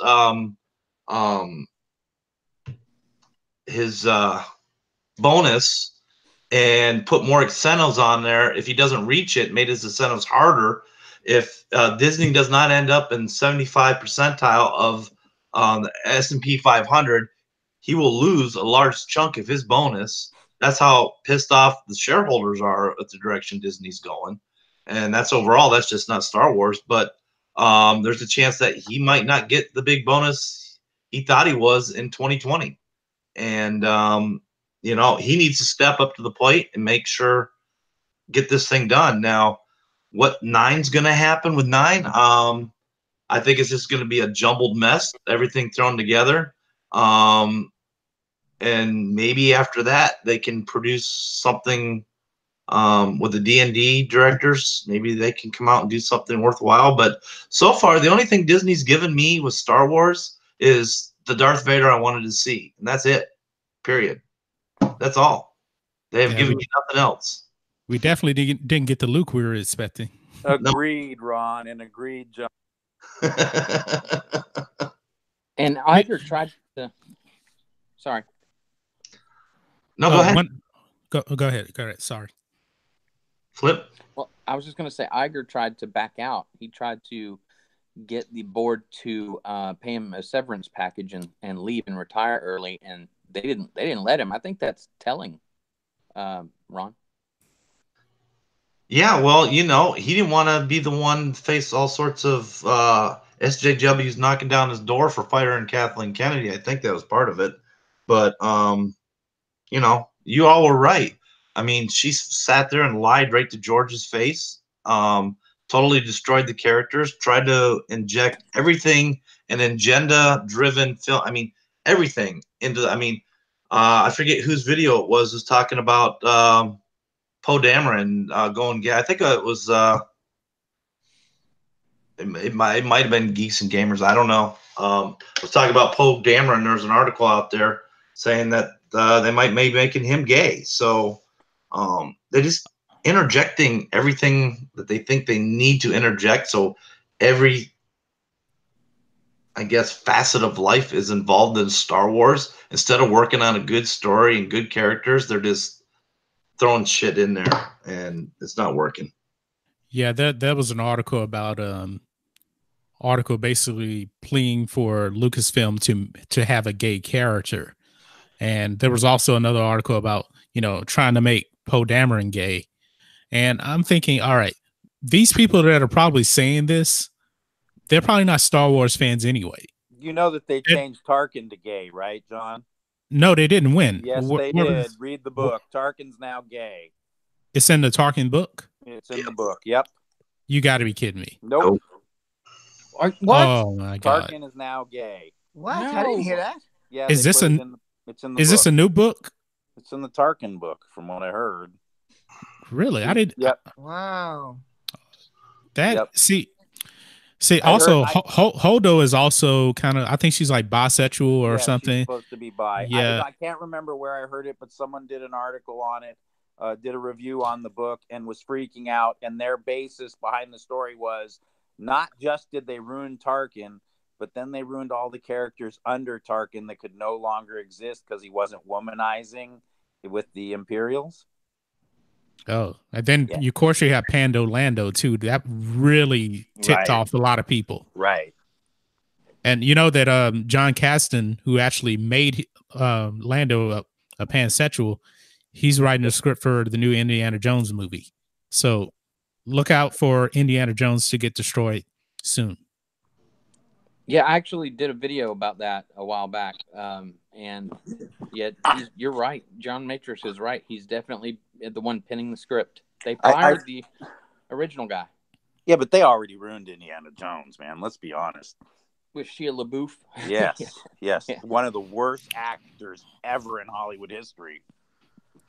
Yeah, but that wasn't a great Indiana Jones movie, but it didn't destroy Indiana Jones. It did for me. What Kasdan is going to do, that because Lucasfilm is so far left, so off their rocker, that they will destroy Indiana Jones now. They've already done it with Luke. They've done it with Han Solo. They've done it with Lando. And they're bringing out Avatar 2 to 5. You know that, right? Yes. I'm looking forward to that. I'm an Avatar fan. Yeah, they're doing that 2 through 5. I actually did live stream the other day. I should have split it up. Yeah. We went through so many movies about sequels that are being made that nobody knows about. And that's where we talked about the 3 more or the 2 through 5 avatars being made. But that's James Cameron, though. But why did they wait so long? I don't understand. Why didn't they do this like 5 years ago? Why did they wait? It's just crazy to me. I don't understand because it was really hot then. I mean. But that's James Cameron, though. James Cameron, if you look at Terminator 1 and 2, he waited 7 years? Because the first one came out in 1984, then Terminator 2 came out in 1991, because he was really waiting for the technology to catch up with it. Because I don't know if you know or not, initially he wanted the Terminator and Terminator 1 to be like the T-1000, but the technology wasn't there. It was some things back in the day they had to wait. That's why George waited, because the technology he wanted, he didn't have. That's why he waited so long. Yes, because if you actually look at the special edition Star Wars movies, that visually is the way he wanted the original Star Wars movies, but the technology wasn't there. But still, what he did in '77, man, I'm just telling because I'm old, like I said. Yes. I never seen that. It was like, wow. It was incredible. It was just incredible. Yeah, I watched A New Hope last night, and I was just amazed because I had the 6 DVD, the 6 Blu-rays, and I was like, man, this is 42 years ago, and George Lucas has really taken care of these movies. He keeps them looking so fresh; they don't look dated. It's incredible. I mean, yeah, it really is.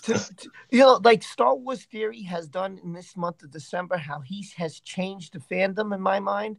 This is what George did back then. He changed the movies. He changed movies as we knew it. And it's incredible when one person can really do that. I just find that absolutely talented. Incredible.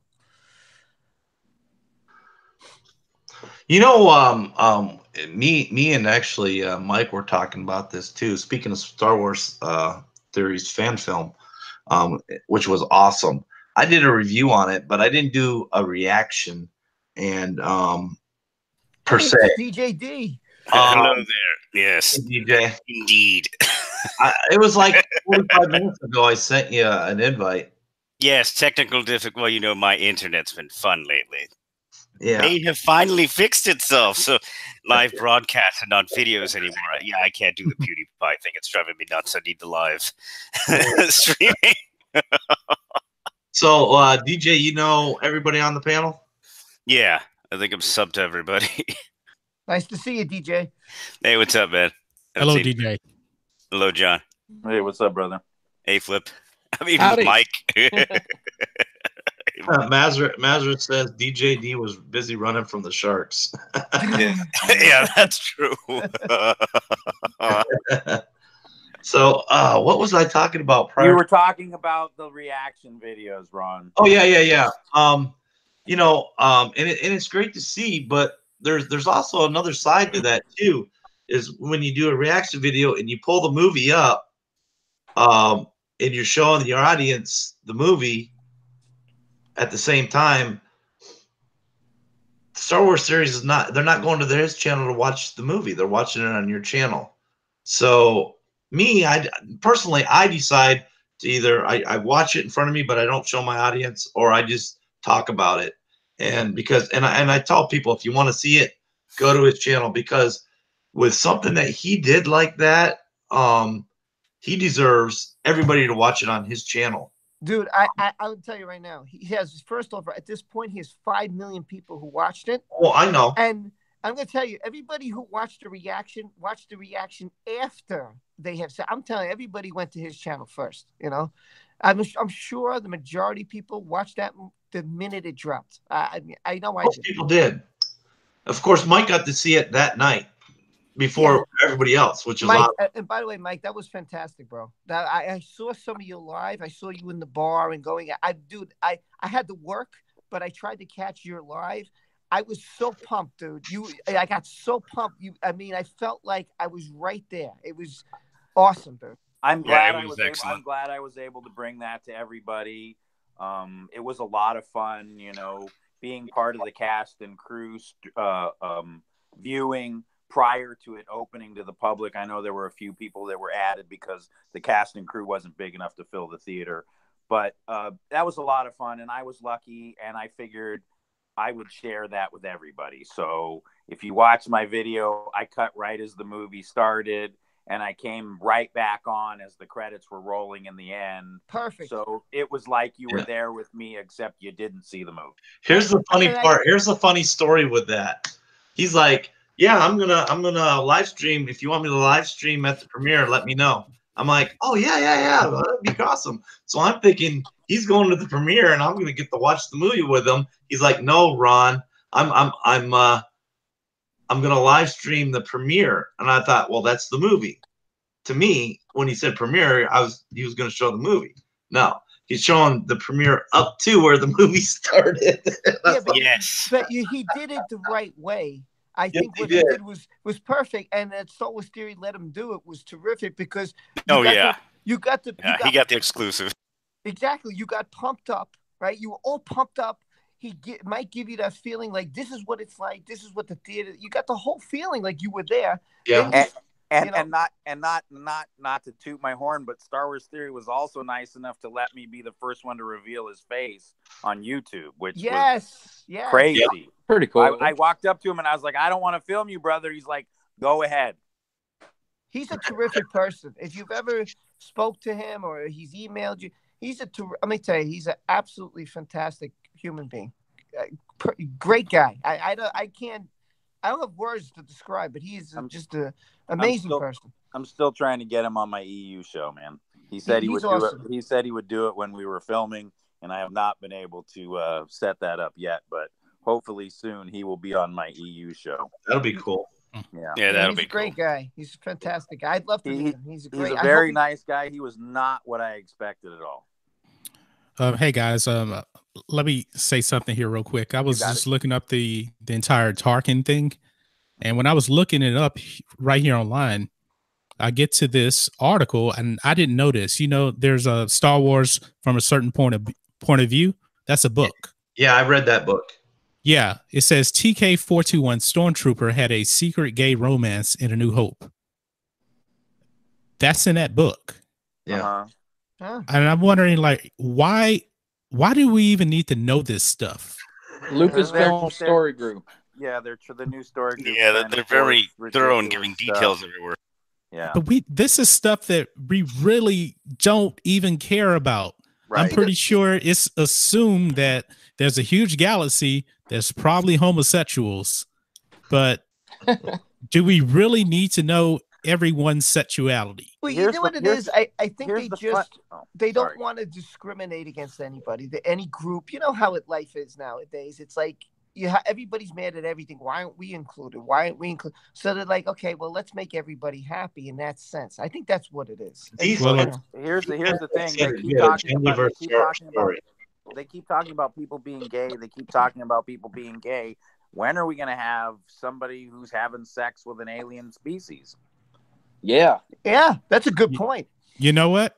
Don't give him any ideas. We may find out that Luke in The Last Jedi was having sex with that alien he was milking. Don't give him any ideas. No, that's for Star Trek. I already gave him a bad idea because I went out and tweeted something about.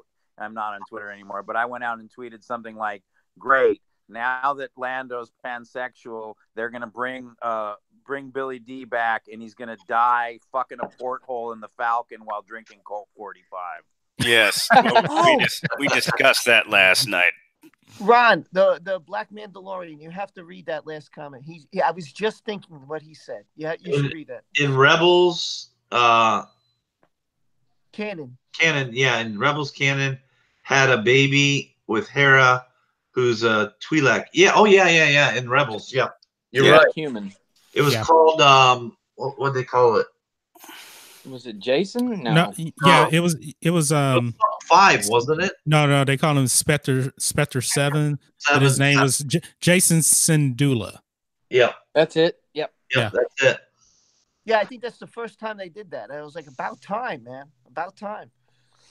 Yeah, I was talking about movie-wise because they're trying to bring diversity to the movies. Yeah. I was saying, when in the movies are we going to have that kind of a relationship? Like if not Han, but Woody's character wasn't in love with the chick. What if he was in love with the forearm thing?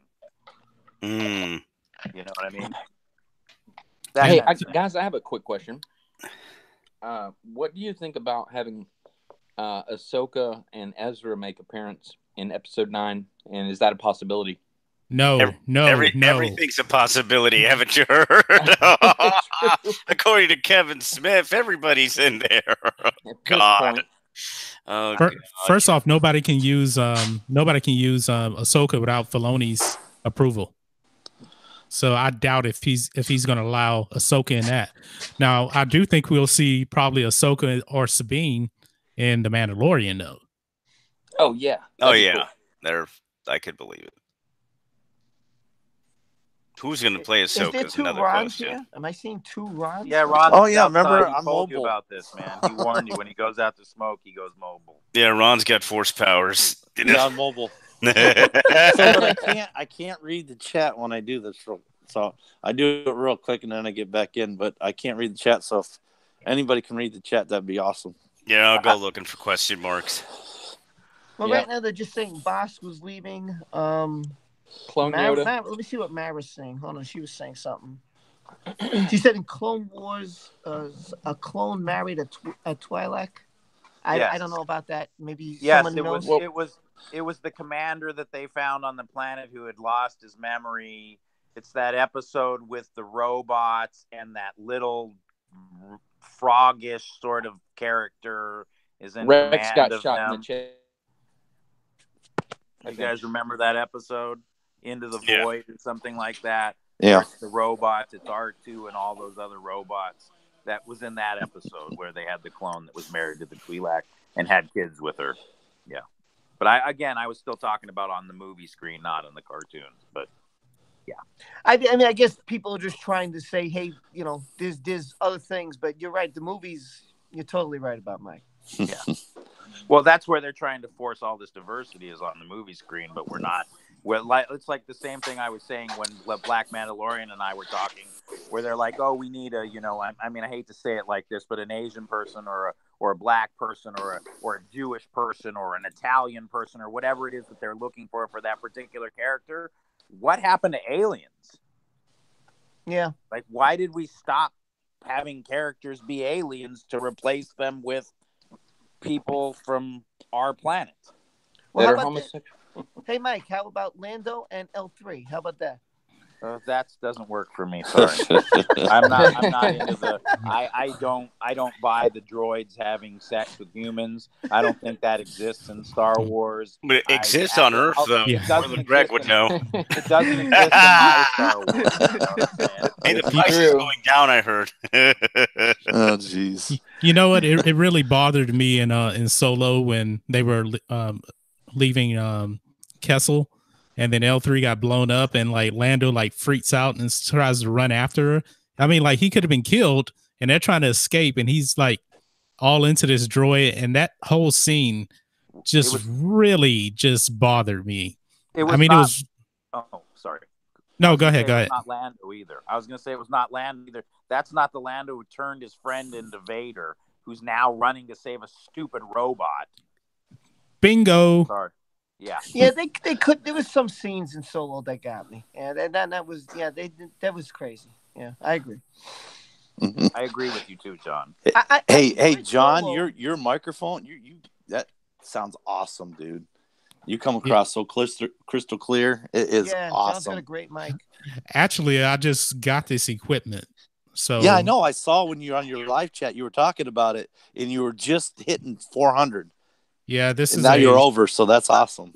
Yeah, this is a Shure what do they call it? SM58. So, and I got it running through a mixer. Nice. Yeah. Even better. Nice. Yeah, so I don't have to worry about doing post-production audio that much. Now, me and Mike, we were on the Black Mandalorian's live stream last night, and let me tell you, that was an interesting stream there. He's very knowledgeable, but he had the background music going like you would have with your girlfriend in the room. And I called it Star Wars After Dark. Star Wars After Dark, smooth chat. Yeah, that's right. Ron said Star Wars After Dark. Because he had the little bit of bass in his voice, and he had that slow jazz going in the back.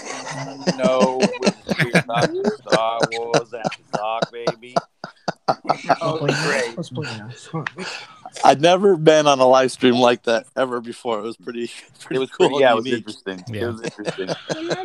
Well, I really need to do it because my channel we go live every Sunday, Wednesday, and Friday. So I needed some better equipment for the live streams. Right. Nice. When do you do your when do you do your Sunday? Sunday I do it at 5 p.m., but I'm not doing it today. Okay. Well, Wednesdays at 5:30 because I usually get home around 5 o'clock from work, and Friday we go on at 5 p.m. Central Time. All these are Central Time. Oh, okay. Yeah, I know Mike does his EU on every Friday at 5 p.m. Pacific. His time, Pacific, so that's 7 Pacific. p.m. my time because I'm Central too. Okay. And then he does his we do the Dark Council every Yeah. every again, other I'm Wednesday. always- Yes, I'm a always little looking for force guests. lightning happens that day. And then if we Always- can get always looking for DJs, guests on the EU show, if anyone in here wants to hop Yeah. on there, send me an email. definitely. He and Hey, I hear a kid. oh that's Rob's little girl. Oh, you wanna She's a say, cutie. say hi to. Okay, hold on. She's gonna say hi to you all. Say hi, Flip. Hi, Flip. Say Hey there, John. girlie. Hi, John. Hello. Maya. Say hi, DJD. Hey. Hi, G-Day. DJ. Say hi, Sorry. Ron Navy. Hi, Ron Navy. Say hi, Mike. Hi, Mike. Hey. Hi. Hi, Princess. She I'm is a telling you, little every cutie. time I go live, she loves everybody. I'm telling you, she's so. I should have said it like this. And also, I want to tell you guys something. Okay. When I was sleeping at 2 o'clock, I woke up at 10 o'clock, but now my voice was like this. Aww. Yeah, and I went to the ambulance to see the police. Oh, I know how you're Oh. feeling. And then I went to the office where was the doctors. I was at the doctor, and the doctors just cleaned my nose there, and then they give me a little book of Mickey. cool. Nice. She could do a whole show just by herself, I swear. Yep. I think so. Your daughter popping in is like my wife popping in on my live stream. Dude, like to like come in that and that talk was to so you. funny the other night when Lisa came on your live stream. Again, I caught it right before I went to work. It was so funny, man. I was laughing. She does that all the time, man. She'll just walk in and start talking trash to me in the middle of a live stream. Yep. You know, Indeed. that's what happens. That's what happens when you're married to a Cuban and black woman. You get trouble. Oh yes, lots of fun. Lots of fun trouble. So very passionate person. Yes, One thing- yes. yes. Yeah, No for comment. Those of you who know Lisa, yeah, she's interesting. Kenzek asked me when I was going to do the next Yoda Ass. I do this thing, Yoda Ass. I haven't done it lately because I've been my throat, so I haven't been able to do the voice very well. So soon I get people on. It's like a quick live stream. I ask them impossible questions pretty much to answer, and then I cut them off. Yeah, he asks them as Yoda, and then he gets very disappointed, and he ends the live stream abruptly. That's how it goes. Yeah. I know, because I've failed it before. Yeah, I know I failed it. Failures are you? Exactly. Yep. Oh Lord! But Real quick, what did you guys think? I mean, we're all here. So, what did you think of Star Wars Theory? Do you think it brought the fans back together? Do you think it changed the whole spectrum? What did you think? For me, I think it unified the fans temporarily because it's not canon, and Disney is still coming out with Star Wars Episode 9. So if that movie is absolute trash, then we're going to be back in the same situation. But it was good for the fans for the moment. Maybe it just brought the fan base back together a little bit. Because even on like Collider Jedi Council, Christian Harloff really did like that Vader fan film. But Kim Knapsack, he was kind of like, I'm not really into fan films. And the other person that was on the panel didn't even watch it. And that was the topic. That was the title in Jedi Council. And so for me, you know, the Shields aren't going to like it. The Shields aren't going to like it because everybody that actually does like it, they're still, the Shields are still trying to, you know, speak up for Disney. Yeah, there's no way they can make money saying that they like it or get backstage passes, right? Yep. Exactly. Yep. In my opinion, for me, it gave me Star Wars to look forward to. Since I really am done with Disney and everything they're doing, I have no interest in seeing 9. I don't care about anything they're writing. Their comics suck. Basically, in my personal opinion, everything Disney is doing Star Wars wise is bad. Rogue One was okay. I'd rather see Gareth Edwards' director cut. Yes, I know the Vader scene wasn't in it, but I'd like to see Star Wars be bloody and rough and dark and gritty, sort of the way we want it to be. So, you know, what his fan film did for me is it gives me something to look forward to each December, since there will be 6 installments of it. It gives me something to look forward to in December that's Star Wars, because I don't have anything Star Wars anymore, thanks to Disney. Guys, I have to go because my daughter's awake and I have to take her to her grandma's house. So real quick, I just want to say, first off, Ron, thank you so much. I really think I want to say this about Ron, and I've always wanted to say this. I think Ron, what he did for Star Wars Dad, for those who don't know who Star Wars Dad is, you could check out his channel. There was a hurricane, a massive hurricane. I thought that guy was crazy. He's like, I'll live stream it. I was like, are you insane? Is he going to live stream a hurricane? I was like, when I saw the devastation, I was like, and nobody heard from him. I was so scared. I mean, really. I mean, I don't know John personally, but I was sitting here at my house like, oh my God, I hope he's okay. Oh my, Ron, what you did, you went above and beyond. You've done what I don't know how many other people would have done what you did. Absolutely fantastic. I respect you with beyond respect. You have no idea. I praise you. I always talk, about you because I mean it, because it comes from my heart, And what you did was amazing. And I appreciate you got John on here. You got Flipp on here. Correct that. You got this great cast of people on here, and I appreciate what you did, Rob. You came to me, and then you came out. You reached out to John and everybody, and Flipp, and I really appreciate y'all coming on here and having fun. I hope y'all had fun with this, and I hope we can do it again. Definitely. Let me just get this because I really listen. First of all, I like all of you. I think John Matrix is a fantastic guy. If I was doing a Star Wars movie, he'd be my Lando, not a Pando. He's cool. He's calm. John's a great guy. Flipp is incredible. I love his skits. He's got talent. His thumbnails are on point. I think Flipp is a really nice guy. Mike, you're incredible. That you give to charities and what you do with your work is just awesome, man. Giving to charities alone, that's very unselfish. It's great giving. I mean, that's great. And DJ, I don't know you too well because I don't talk to you often, but I watch your show and it's hard because I'm at work. Unfortunately, when you go on, I'm always at work. Yeah. But I'd like to get to chat with you sometime. Yeah, cool, man. Yep. And if DJ and Mike, Ron, if you could tell them what I'm doing, I'm gonna send Mike the questions, and I'd like to promote DJ's channel also. But I really have to go. You guys are fantastic. You guys are the best. The chat is awesome. The people in the chat are full of love, subbing to everybody. Fantastic. I hope we all grow together. We all hang together. I love you guys. I never expected this. I never expected getting friends when I started YouTube. And you guys are incredible. Before you go, Rob. I think you guys are just incredible people. And I'm really touched. That's all I can say.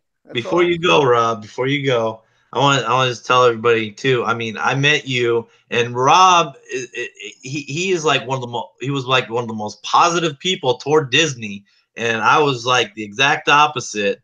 But we each said our views. We were talking, and my views were different than his views and everything. And then I'll never forget the video he did he took his car to the shop and he walked home from the shop. And he's walking along, and he's live streaming, and all of a sudden you just see like he fell down his camera. Oh, It was classic. My wife thought I got hit by a car. The phone went flying. Oh, Everybody's God. right. It was pretty. It was hysterical. Yeah, it was really funny. But yeah, some Rob, leathery burnt bacon obviously fix that situation. you're You guys an are awesome guy, terrific. Rob. You guys are terrific. And like I said, I do a questions for creators. I have John Matrix on it. If you haven't seen it, Mike, I'm going to send you the questions. Ron has done a video. Flipp has done a video. They'll be out this week. And DJ, I got to get your email. So Yeah, sure. I'll send it to you. Yep. Yeah, and I'd like to have you on the show also. I'm trying to get every creator possible. Oh, Bonnie sent me a video. I'll put it in the Hangouts. There you go. That works. Bonnie sent me a video, which was really awesome too. So I got hers also. So, yeah, but you guys be great. Have a great day. I hope we can do this again. Really. Yeah, I hope so too. That'd be awesome. You guys are fantastic. Thank you so much. I'm truly honored to have known you guys. You guys are terrific people. Have a good one. You too. Take care, Rob. everyone. Take care, Rob. And Mike, thank you so much for letting me use the footage again. That was very nice of you, man. Sure, no problem. Thank you so much, man. And keep doing what you're doing, man. That's great what you do for the charities. Wonderful. Thank you. We'll chat soon, Rob. Good. Talk to you all, man. Yep. Flipp, be well. See you, man. I Have want a to good catch up day. with you, Flipp. Be well, everyone. See you All guys. right. Bye, Rob. But Yeah, Rob is like one of the most optimistic people I know. He's an awesome guy. Yes, he is. Absolutely. Couldn't agree more. So, Where were we? you do some talking. Say what, Ron? What did you say? I said we haven't heard much from Flipp, so go ahead. Oh, I'm sorry, I didn't hear that. I'm looking forward to. Oh, I read something. I think Drunk 3PO or Roger the Shark posted on Twitter yesterday. I can't remember which. I think Drunk, but it was a link to a fan page, I guess, called Fake Star Wars News Net. And I thought, how odd that it says the word fake, but they had a Benioff and Weiss movie update. Have you guys, anybody seen this? No. So the fact that it was called Fake Star Wars News, I didn't want to grab onto it, but there were some really good pictures and it looked like some behind the scenes stuff, and definitely a picture of the two Davids looking all like they posed specifically for the picture. So I did enjoy reading it, and it basically was saying that that they are making this movie sort of based on 1,000 years before the original trilogy. Yeah, it's hold on, guys. it's Old Republic era. Their trilogy is Old Republic era. We know that. Yeah, that is a fact. Sorry, my daughter came in to say goodbye. Yeah, it's like the Old Republic era. So you read this too? No, we've known this for a while now, that they're doing a trilogy based in the Old Republic. We're just not sure if it's going to be Revan and Basta Lashan's era or if it's going to be Malgus and Satil Shan's era. We've been talking about this for months, man. Months. Oh, okay. In our eyes, this was the one thing that could possibly save Star Wars for us. Yes. Is an Old Republic trilogy. Yeah, because Ron and a few of us have been talking about this for a while. Yeah. Sorry. No, you're good. That's wonderful. I wish I'd known that, but they were just basically saying it's going to be a war between the Sith and the Jedi on the planet of Jeddah before it was turned to a desert. There's going to be some sort of super weapon. It looked like the pyramid. Yeah. You get an echo. Hello? Yeah, is that better? Yeah. Okay. Yeah, it looked like a real article. I'm not sure if anybody saw it, but that's basically all the information it gave me. I had not heard about the Jeddah thing, but we had known that the D&D trilogy would be Old Republic. We had been talking about it for some time. We had been debating whether it would be Revan, because we all know that Lucas was a huge Revan fan because, his love of the redemption story. Or would they go more along the lines of the game and have it be, more the Darth Malgus, Satil Shan era? We've been sort of tossing this back and forth for a while and debating what each of us thought it would be, and hoping that Disney wouldn't stick its thumb up their butts and ruin it. Well, because if you're going to do the Old Republic, it's got to be dark. There's got to be Sith backstabbing Sith. There's got to be a lot of stuff that we've never seen in a Star Wars movie before. So if you don't allow them to do that gritty and dark, how do you show the Sith be the Sith? Yeah, I recently did a video about Darth Malgus. I do a Sith series once per month, and I try and get people to help me out with it. And it was Malgus and Satil Shan. And, Satil Shan was in it. But he's a really interesting character, a very strong Sith. And that would be really awesome. He was considered the tank of the Sith. Yep. Yeah, he's one of the characters I plan on cosplaying eventually, yes. I like Malgus a lot. Yeah, there's some strong cosplayers for him that I would love to see what you come up with. That would be completely badass. Yeah. It's the problem is getting the screen accurate measurements for the armor has been my problem at this point. I could make it based on what I see, but I'd rather have the exact measurements. So I have a friend, it's a friend of my wife's, I guess he's sort of my friend too, who actually built the Darth Malgus for the Knights of the Old Republic game. I don't know if you guys saw the flash mob in New York when Malgus came out. So he built that Malgus costume, and I've been trying to get him to get me the dimensions for like a year now. Oh, wow. Yeah. That's pretty awesome. I'd like to do it like really screen accurate Malgus. Yeah, that would be incredible. Yeah, I don't want to cut corners on him. Like I said, if you go to my page or if you look at my icon, you can see how seriously I take like my Darth Maul there in my icon. Or if you go to my page, you'll see my Vader. I don't play. I build lightsabers. I build props. I build costumes. I live Star Wars. I really do. That you do.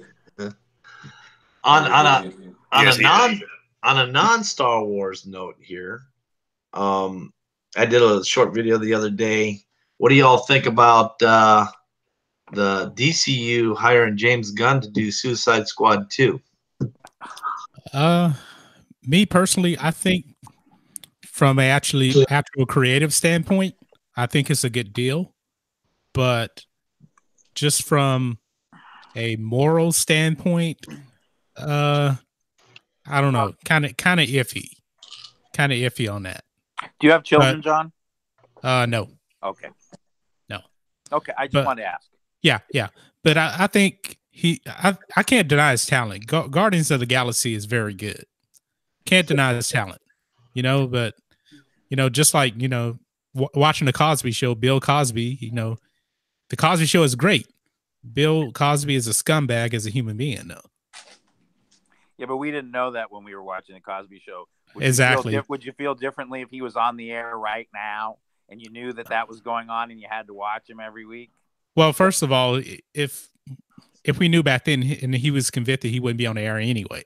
But right now, I can still watch the Cosby Show and still enjoy it for what it was. No, I just meant if it was going now as opposed to then, while he was in court and all of that, would you have felt the same way? That was my question. Probably so. So. I'm just asking to get your view because, see, me as someone with children, while I think James Gunn's creative side is wonderful, there's not a place anywhere on this planet where joking about molesting or hurting children is okay anywhere. Like, exactly. It's just not okay. And so for that reason alone, I would never go near anything he does. Sort of the same way I feel about, I can't think of his name right now, the guy from House of Cards. I would knock Kevin Spacey. Kevin Spacey, I would knock his teeth out of his mouth if I saw him on the street. But the thing is, Kevin Spacey is a great actor. Really a great actor. Human being and horrible human being, though. Yeah. But and has been for a long time. But like, I like A Time to Kill. Kevin Spacey in A Time to Kill was outstanding. But knowing what he is now, even as great as that movie is, if I would have known then what I know now, I wouldn't have watched it. Okay. Even though Time to Kill is a great movie. I hear you. I hear you. What about you, Flip? I apologize. What we're talking about, Kevin Spacey? No, well, we're actually, the question is about James Gunn's being James hired by the DCU for Suicide Squad 2. That's right. I read about that. Gosh, God, he's really good at what he does, and I hope that what he did behind closed doors was not truth. I mean, how do you really ever know with these guys? And I see why you went into the Kevin Spacey thing. Well, he said it himself, so yeah, that's kind of a problem there. Oh, well, okay. Well, in that case, I absolutely disagree with it. You shouldn't hire anyone who's, especially a self-admitted, molester. No, he didn't say the molester part. No. He said jokes about it. He Jokes. went Very on bad Twitter jokes, and dark as hell. he went and joked on Twitter about and made jokes about molesting and hurting children. Yeah, I saw all those. In Yeah. fact, I read every single one. Right. If that's what you're talking about, yep, that could have been taken out of context. Although, to be honest with you, I'm a father and have been for over 18 years almost, and that really affected me. I certainly wouldn't have my daughter say, "Well, I'm going to a party and I'm going to see James Gunn. It's going to be awesome." And then I'm like, "Okay, I'm checking his Twitter and I see stuff like that." If I can't get in touch with her, I'm going down there. So yeah, exactly. I don't know what the hell they're thinking in Hollywood. They're hiring him. Yeah, I think he'd do a great job with the DC movie, but I don't think he should be in business right now. Yeah. Yeah. DJ, you got anything on that? Oh yeah, since I investigated his ass, have you seen John talk Star Wars? Yeah, that article, one of the earlier ones, I got credit on for other stuff, and also with reviews for you. Yeah, we checked him out pretty thoroughly, and it is, I can't say anything more than just jokes publicly. So pretty much that's the only thing we could find was just really sick jokes, really sick images on his website that he deleted. Some of it came out publicly. Some of it is still, it's on the internet. You can go check it out at the archive. I have a barf bag nearby. If you do, it's pretty bad stuff. And then certain videos he may have made, it's sick stuff. So unfortunately, because as talented as he is, I'm not watching that film. I'm not watching anything he's doing until, he pretty much is, in my mind, it's the other way around to me. They have to prove that he didn't do a damn thing. Because it's, with this stuff I read and saw, it's smoke there's fire kind of situation. He did it too often for too many years. And so other stuff it was hundreds of tweets, I believe. It wasn't just like a few tweets. No, it was thousands of tweets. Yeah. Thousands. Oh, wow. Over years. And it was like 20 or 30 would have been enough. But well, I will say this. Being a victim of child molestation myself, when you put out stuff like that, like you said, where there's smoke, there's fire. Now, you can't prove anything that he actually did anything or he followed up on what he was tweeting about, but it has been, my experience that people that do stuff like that, you gotta pay real close attention to them. And I won't see any of his films because of that. I was a victim, so I know how these crazy ass people think, and it's not a good thing. So just because he's a Hollywood and he's great doesn't mean he gets a pass. And that's the whole thing, is people want to give passes to people too often that really are a menace to society. How can they think that's okay, but be against us being upset about the way they run their diversity programming? Because they're hypocrites. Yep. Yeah, Exactly. Exactly. No better word for it. I want to get a couple shout outs here. Black Angus, I see you're in here. Drunk 3PO, you're in here. Tommy Juice, Open-Minded Movie Man, all you guys. I've seen you make your rounds. I know a bunch of you was on John Talks the I think it was last night on his live stream. You guys got your little crew going. That's I think it's the Senate. So give a shout out to you guys. Open-minded. I know you asked to come on. Hopefully we can do this again, and I can get like you on here. The Black Mandalorian wants to come in next time too. I don't know how long you guys want to go for. I don't want to keep you on here for a long time, but we already actually I got to get going here. I still got a video that I got to create for tomorrow, and I haven't eaten yet either. So yeah, I didn't want to keep you here, but I appreciate you coming on, brother. Yeah, this was a lot of fun. Definitely got to do this again. It's the first time I've actually been on a panel like this before, and it was a lot of fun. A lot of fun. Yeah, it's been fun, and you know it's happy you enjoyed yourself. It's happening. A lot of people are doing the panels nowadays, and little groups, making rounds, and that's the thing is having different people on and exposure, and yeah, hopefully we can do this again real soon. Yep. So I'll just leave my link one more time. You can check out my channel. We go live Wednesday, Sunday, and Friday, and I put videos out just about every day. So anyway, I got to go. So much fun. You guys have a wonderful, safe evening, and enjoy the work week. You too, brother. Hey, and thanks for your service. All right. Thank you. Great to meet you, John. Bye. Yep. Bye. Fun, sir. Yeah, good guy. Awesome. So, yeah, I don't know, Flipp and the rest of you, if you want to keep going or if you want to like draw down and call it a live stream and then maybe do another one some other time. We can set something up. Yep, I've got some family here, and it's the last day. So if you guys want to, whatever you want to do, I mean, I could spend a little more time, but I'm open. Okay. Yeah, like I said, I don't want to keep anybody. And DJ, you need to get your shit working because you're not doing no shows right now, and that's pissing me off. Yeah, it's been rough. Yeah, I know. No, hopefully, well, it stays fixed because right now it seems to be working like it should. It just needs to stay that way. Oh, man.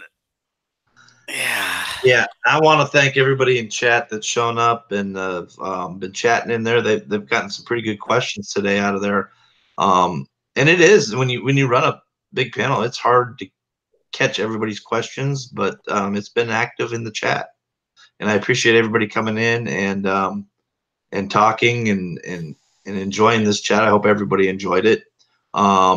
Please hit the like button and share it. And that's what I do with all you guys, like Flipp, or with I when I watch them, I give you the thumbs up. Then I'll post it on Twitter. I love posting things on Twitter, so I always post shit on Twitter.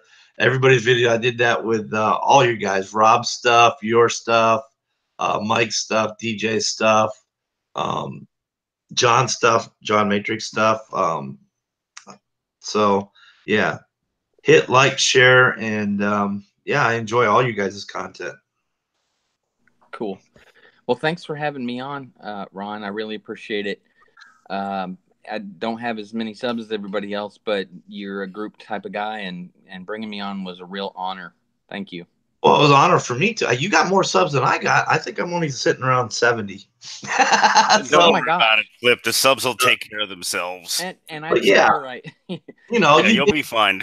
You gain subs, you lose subs, you get thumbs down. I don't know how many thumbs down we got, but if you're not getting at least one thumbs down, you're doing something wrong. Exactly. I think the coolest part is that, and I think all of us are starting to do this, is focusing on each other as a larger group, which is the opposite of what the Lucasfilm is doing. They're catering to demographics that somebody was whispering in their ear they need to, instead of just everybody. But that's what we're doing as a whole fandom. We're just working together, and I can feel that, and especially when I get invited onto something like this with such amazing YouTubers. Yeah, it's pretty fun. And of course, you're gonna have people you end up not getting along with or having, but that happens everywhere, and that's to be expected. And the best thing to do is you just move on and keep going. And there'll be people that you love, There'll be people that you really don't like, and there'll be, the in between people. So, it's an awesome community. I love it. And it's great getting on the different channels. I've been on Mike's channel a long time, with his Dark Council. That's awesome. And the EU, and you were like the second or third guest on my EU show. Yeah, it was. That was awesome. Yeah. Yep. And so Mike's promoted a lot of people. Yeah, and, Mike does a great job. And DJ promotes people. He goes across different genre comics and platforms, and who knows what he's doing except running I'm all over YouTube. DJ, I know why you couldn't get online the other day. Friday. No. You know why? Why? Because you were hanging out in my building. There was an actual bat hanging out in our building. It might have been that. Yeah, that was funny. That was funny. I'm going to say it. I'm just oh God! Real quick before we leave, if anyone wants to be on the EU show, the EU show is not about me. It promotes you and you specifically, your views and your opinions on Star Wars. I will chime in here and there, but basically, it's you. If anyone has any questions, please go back and watch previous EU shows. You will see people who only have movie knowledge to people who are ridiculously book knowledgeable and can name characters that you will never remember in a million years unless you read every book. So it's open to everybody, just to make that clear. That's awesome. I'll check that out, man. Thanks for letting me know. Mm-hmm. And if anybody wants to come on the chat here and just let me know, email me. I'll post my email address in here, and let's keep it going. And it's great how everybody's just kind of paying it forward and getting different people on, and we're growing and meeting new people. Yep. Can I just plug a friend of mine real quick? Yeah. General Katarn. He used to be the Prodigal Legion 723, but he changed his name for New Year's, which was pretty cool. He's now General Katarn, and I'll co-host a stream with him every Sunday or every other Sunday. So do check out General Katarn. All right. All right. Anybody got anything else? Nope. Just if you want to be in the fan film, send an email to the darksidewriters@gmail.com. I'm blown away that that I changed one of the characters from male to female, and not one female has sent in an audition. That kind of shocked me. Females out there, send in auditions. We need females. I was DJ. Shocked. Are you going back to your other channel, or are you using your alternate channel? Well, I stopped getting attacked on my main channel. Pretty much, like I said, the live channel is going to be the one that I keep mentioning in chat, and then videos will be on the main channel. Just to play it safe for now, and then I'll just do live specials on the main channel once in a while. All right. Yeah. Yeah. Congratulations. I'm just playing it safe for now. Yeah, I got a little group of harassment trolls thanks to my comic book fun with Marvel and DC Comics, and they tried to take out my channel for a week. That's all. Wow. Yeah. A lot of false flags. Of false flags. Yeah. Wow. Yeah, they take those comic books serious. Unfortunately, there are a lot of really petty people out there as well as good people. And a perfect example is people thumbs downing things that are like, why would you, you're thumbs downing because you don't like the person who's doing it, not because you care about the video at all. So you're going out of your way to watch someone's video for a second so you can put a thumbs down on it because of petty hatred. Grow up, get a life, find something else to do, take some time, put your phone down, walk outside, get off YouTube, get a reality check. Yes. Now, they're really obsessed with you when they go to another social media platform and thumbs down it there and try to get the video taken down there. Also, the copy of the video in question that really got nuked. Yeah. Hey, let's talk. Can I get that email from you again, or that for auditions? It's the darksidewriters@gmail.com. Cool. If you follow the link in the chat from the Dark Side Riders, the email's on that page because that's my charity page and that's the charity email. Great. I noticed some people were saying that in the chat, and I also wanted to check that out too, man. Thank you. Yeah. It's just all it is me and some friends and people that I've known over the years. I build a lot of the costumes. I build most of the lightsabers you see us carrying, a lot of the props, as a matter of fact, every TK kit that you see, I built. At the moment, I'm building a Sandy for a friend of mine. I'm building a Shadow Trooper for Craig from Reviews for You. And I'm also building costumes for the movie. Well, you're talented, man. Busy. Costumes. They look good. Great. Thank you. Cool. Appreciate it. Like I said, Star Wars is my life. Well, thanks everybody for coming. I really appreciate it. We've done, I think, about almost 2.5 hours, 2 hours, 20 minutes or something like that. I have no idea. Yep. Appreciate it. And yeah, I'm gonna go get something. My voice is also going on me. That's the other thing, is I got a little bit of a chest cold going on. So all right, we'll catch you all later and we'll get together again. We are going to end the live stream now. Have a good one all.